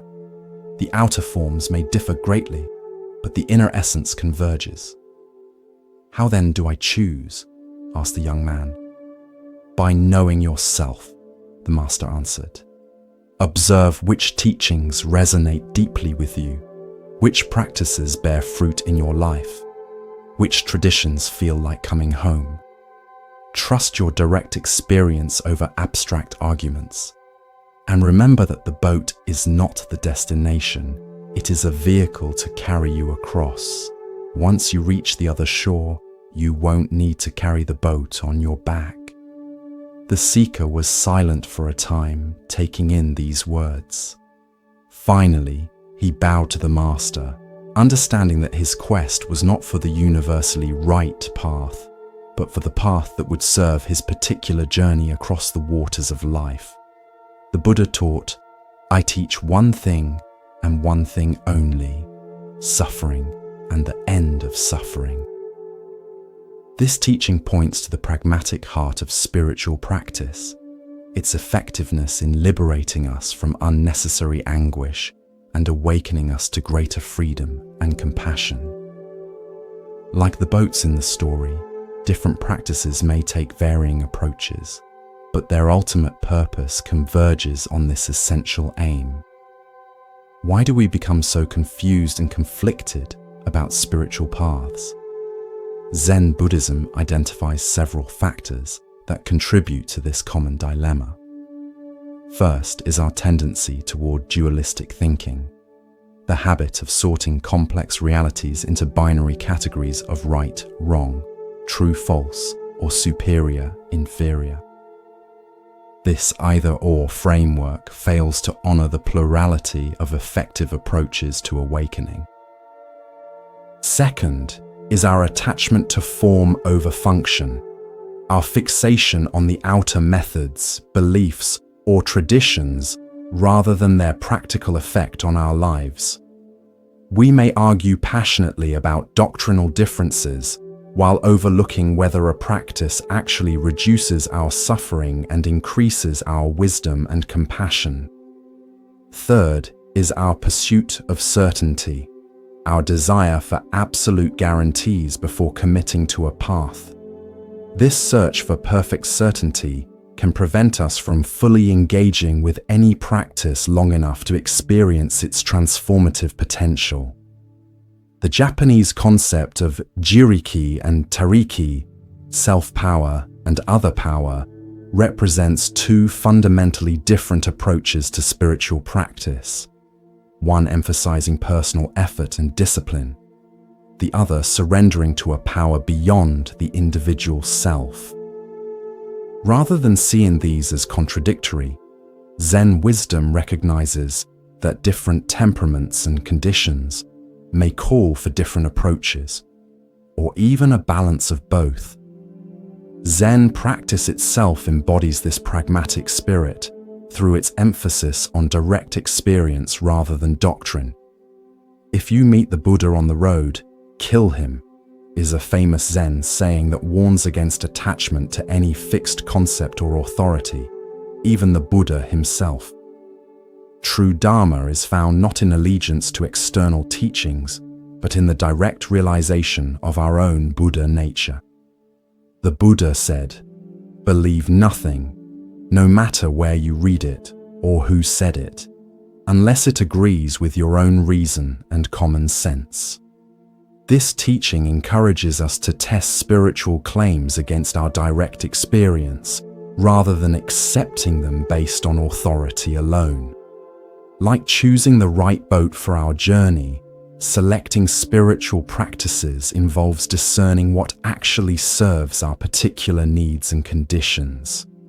In your own spiritual or personal development journey, notice if you've been caught in confusion similar to the young seekers. Perhaps you've felt overwhelmed by conflicting spiritual teachings or personal growth methods, or you've worried about finding the one true path among many options.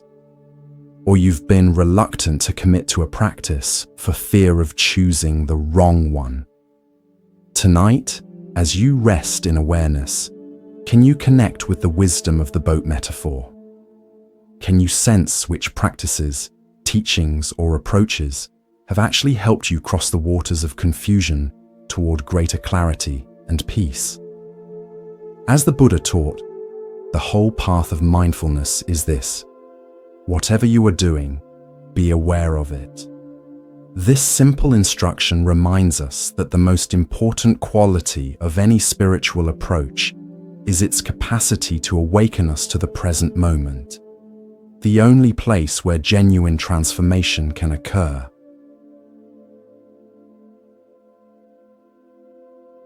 Let us explore a story about the nature of true understanding.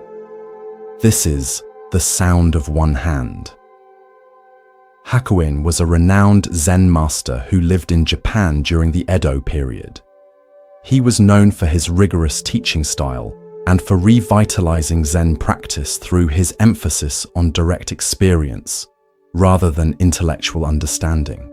Among the many koans, paradoxical questions or statements used in Zen training, that Hakuin employed, his most famous was remarkably simple. What is the sound of one hand? One day, an earnest young monk came to study with Hakuin. After a period of preliminary training, Hakuin assigned him this koan. "You must discover the sound of one hand," the master instructed.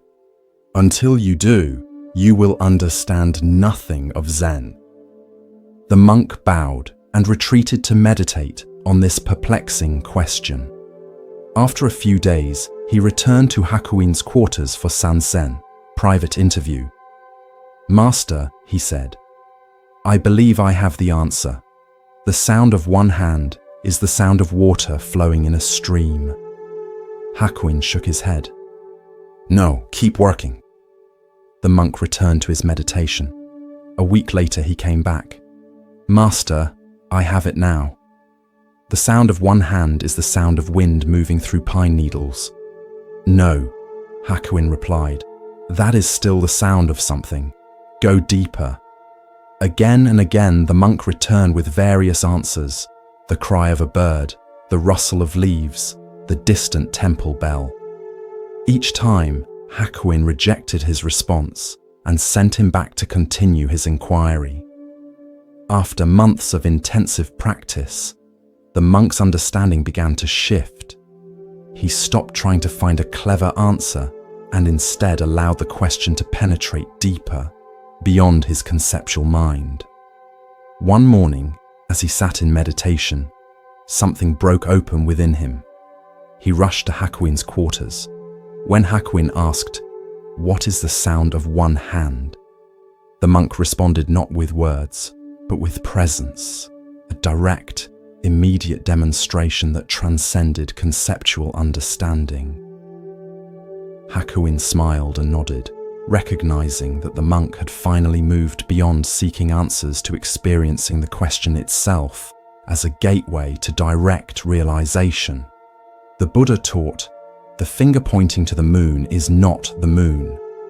This teaching highlights the distinction between conceptual understanding, which points toward truth, and direct realization, which is truth itself.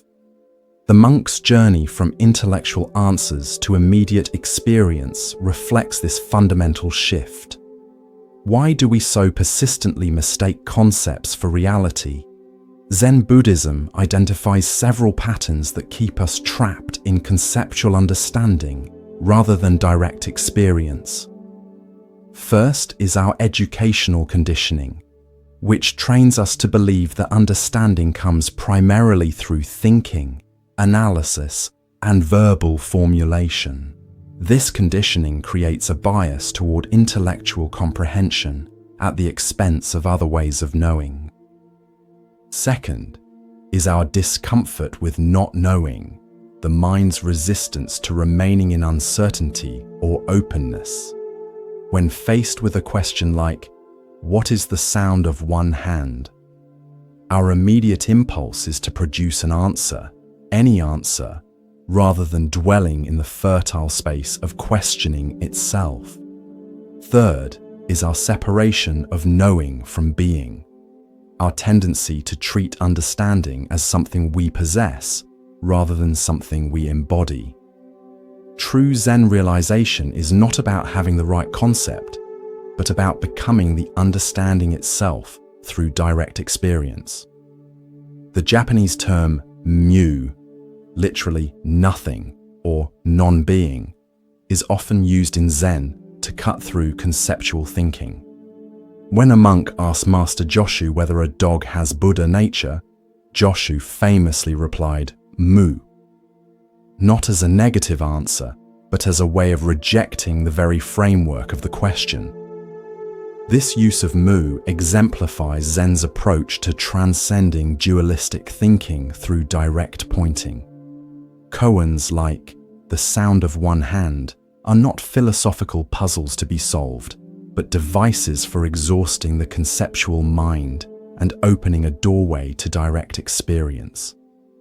They deliberately challenge logical thinking, creating conditions where intellectual understanding must give way to a different mode of knowing. The Buddha said, "As a solid rock is not shaken by the wind, so the wise are not shaken by praise or blame." This steadiness comes not from conceptual understanding, but from direct realization, a knowing so complete that it transforms the knower. While concepts can be easily shaken by counter-arguments, direct experience has a solidity that transcends logical debate. In your own life, notice the difference between conceptual knowledge and embodied understanding. Perhaps you know intellectually that life is impermanent, but this knowledge remains abstract until you experience the death of someone close to you. Or you understand the concept of mindfulness, but this understanding differs fundamentally from the direct experience of present moment awareness. Tonight, as you rest in awareness, can you allow yourself to move beyond concepts about relaxation or sleep into direct experience itself? Can you let go of what you think should happen and simply be with what is happening? As the Buddha taught, don't just do something, sit there.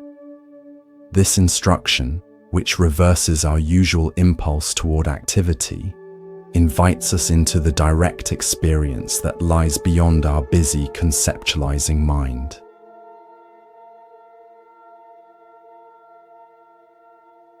Let us now turn to our final story, one that illuminates the way beyond seeking. This is the Sacred Mountain. In ancient China, a young scholar named Li had devoted years to studying spiritual texts from various traditions. He had read countless sutras, memorized sacred verses, and debated with learned masters. Despite his extensive knowledge, he felt that something essential was missing, a direct experience of the truth these teachings pointed toward. Having heard that a great Zen master lived as a hermit on a sacred mountain, Li decided to make the difficult journey to seek the master's guidance. After many days of arduous travel through forests and up steep slopes, he finally reached the simple hut where the master lived. The old master welcomed him warmly and invited him to rest from his journey. After they had shared a simple meal, Li explained the purpose of his visit. "Master," he said, "I have studied the spiritual teachings extensively. I know the doctrines and philosophies, but I feel I am missing the essence. I have come to ask, what is the ultimate truth? What is the final goal of all spiritual seeking? What is enlightenment?" The master looked at him with kind eyes and said, "Before I answer, would you like some tea?" Li nodded, and the master rose to prepare it. While the water was heating, the master asked, "Tell me, what did you notice as you climbed the mountain to reach my hut?" Li thought for a moment.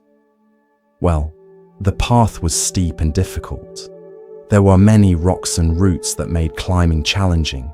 Sometimes I had to rest to catch my breath." "And did you notice anything else?" the master inquired. "There were beautiful pine trees and colorful wildflowers along the way," Li added. "At one point I crossed a stream with incredibly clear water, and occasionally there were gaps in the trees that revealed breathtaking views of the valleys below." "I see," said the master, pouring the tea.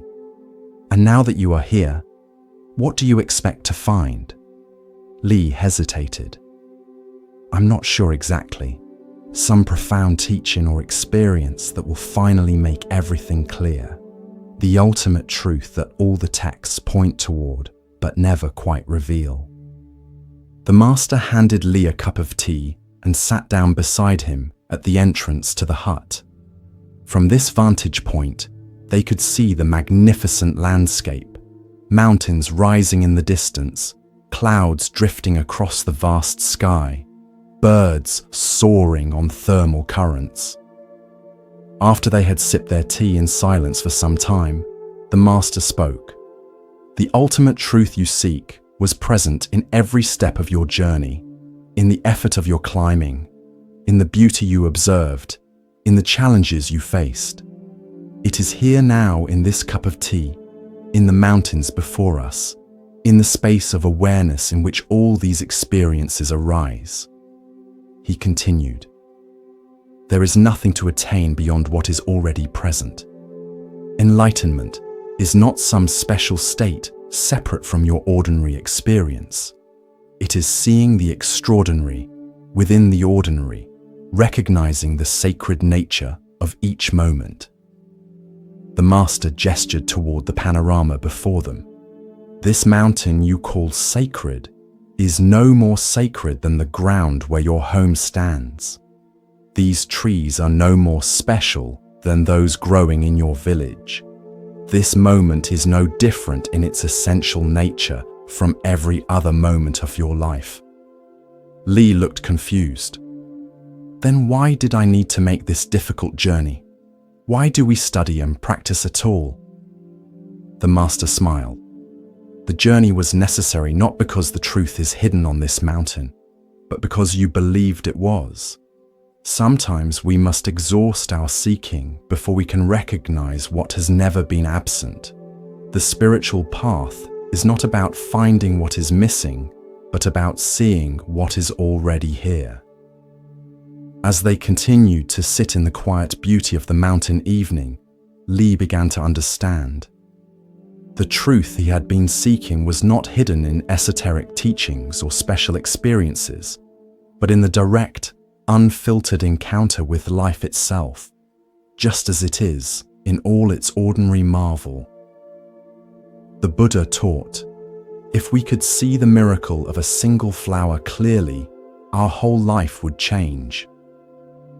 This teaching points to the radical shift in perception that occurs when we stop overlooking the ordinary and recognize the profound nature of what is already present. Li's journey up the sacred mountain represents our common belief that truth is elsewhere, requiring special circumstances or experiences to access. Why do we persistently believe that what we seek is somewhere else? Zen Buddhism identifies several patterns that maintain this illusion. First is our tendency toward idealization, our creation of perfect mental images of enlightenment, peace, or fulfillment that we then compare unfavorably with our present experience. This comparison guarantees dissatisfaction with what is already here. Second is what Buddhists call spiritual bypassing, using spiritual ideas or practices to avoid direct engagement with the messy, challenging aspects of ordinary life. By placing truth on a distant mountain, we create a convenient excuse for not finding it in our everyday circumstances. Third is our culturally reinforced habit of postponement, the belief that fulfillment is always in the future, after we achieve something, acquire something, or become something. This habit prevents us from recognizing the completeness available in the present moment. The Japanese concept of shikantaza, just sitting, embodies the spirit of the master's teaching. This practice involves sitting without any goal or object of focus, neither seeking special experiences nor rejecting ordinary ones. It's a radical affirmation that this moment, exactly as it is, contains everything needed for awakening. Zen Master Dogen wrote, "If you cannot find the truth right where you are, where else do you expect to find it?" This teaching challenges our assumption that truth, peace, or enlightenment exists somewhere other than here, in a time other than now, or in an experience other than this. Like Li climbing the sacred mountain, we exhaust ourselves seeking elsewhere what has never been absent. The Buddha said, "It is in the nature of things that joy arises in a person free from remorse." This teaching points to the natural emergence of well-being when we stop creating division between where we are and where we think we should be. The cessation of seeking doesn't leave emptiness, but reveals the fullness that seeking obscured. In your own life, notice when you fall into the pattern of believing that what you seek is elsewhere. Perhaps you think peace will come after you resolve a particular problem, or that connection will feel more genuine with different people, or that life will finally be complete when certain conditions are met. Each of these beliefs creates a subtle rejection of the present, overlooking the sacred mountain where you already stand. Tonight, as we complete our journey through these stories, can you recognize that the peace you seek through listening is not separate from your present awareness? Can you feel how the wisdom in these tales is not distant, but immediately available in your direct experience? As the Buddha taught, peace comes from within. Do not seek it without. The ultimate truth is not hidden on a sacred mountain or in ancient texts, but in the miracle of ordinary awareness, the silent witness that has been present throughout our entire journey together.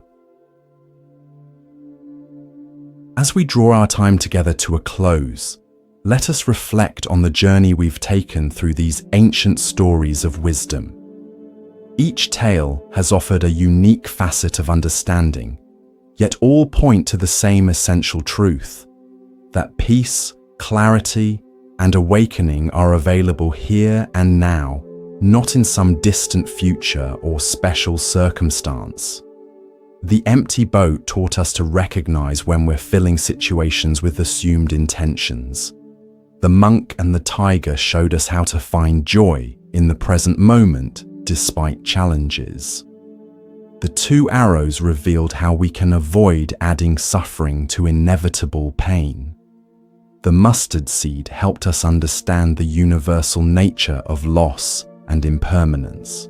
The farmer and the horse demonstrated the wisdom of suspending judgment about life's changing circumstances. We learned from the Buddha and the angry man that we can choose whether to accept the negativity others offer. The monk with the teacup showed us how embracing impermanence allows for deeper appreciation. The Buddha and the robe taught us about true generosity. The two monks and the river reminded us not to carry burdens long after their usefulness has passed. The cricket in the temple helped us value inner silence that allows us to hear subtle wisdom. The king and the laughing man revealed that contentment comes from fully receiving the present rather than acquiring more. The Zen master and the thief showed us the transformative power of giving. The master archer demonstrated how undivided attention leads to mastery. The heavy stone taught us to find creative solutions by questioning our assumptions. The empty cup reminded us to approach life with receptivity rather than preconceptions. The farmer's "will see" response showed us the wisdom of equanimity amid life's changes. The Zen master's tea demonstrated that true understanding requires emptying our cup of opinions. The samurai at the gate helped us recognize how heaven and hell are created in our own minds. Ryokan and the moon reminded us that the greatest treasures are freely available when we have eyes to see them. The right boat taught us to choose practices that serve our particular journey. The sound of one hand revealed the difference between intellectual understanding and direct realization. And the sacred mountain showed us that what we seek through spiritual practice is never absent from our ordinary experience. The Buddha taught, these three things cannot remain hidden: the sun, the moon, and the truth. As you continue on your own path, may the truths illuminated in these stories remain with you, not as concepts to remember, but as invitations to experience life with greater presence, compassion, and wisdom. Thank you for sharing this journey. From Moon Mind Temple, may you rest peacefully, waking refreshed and carrying these ancient teachings into the light of a new day.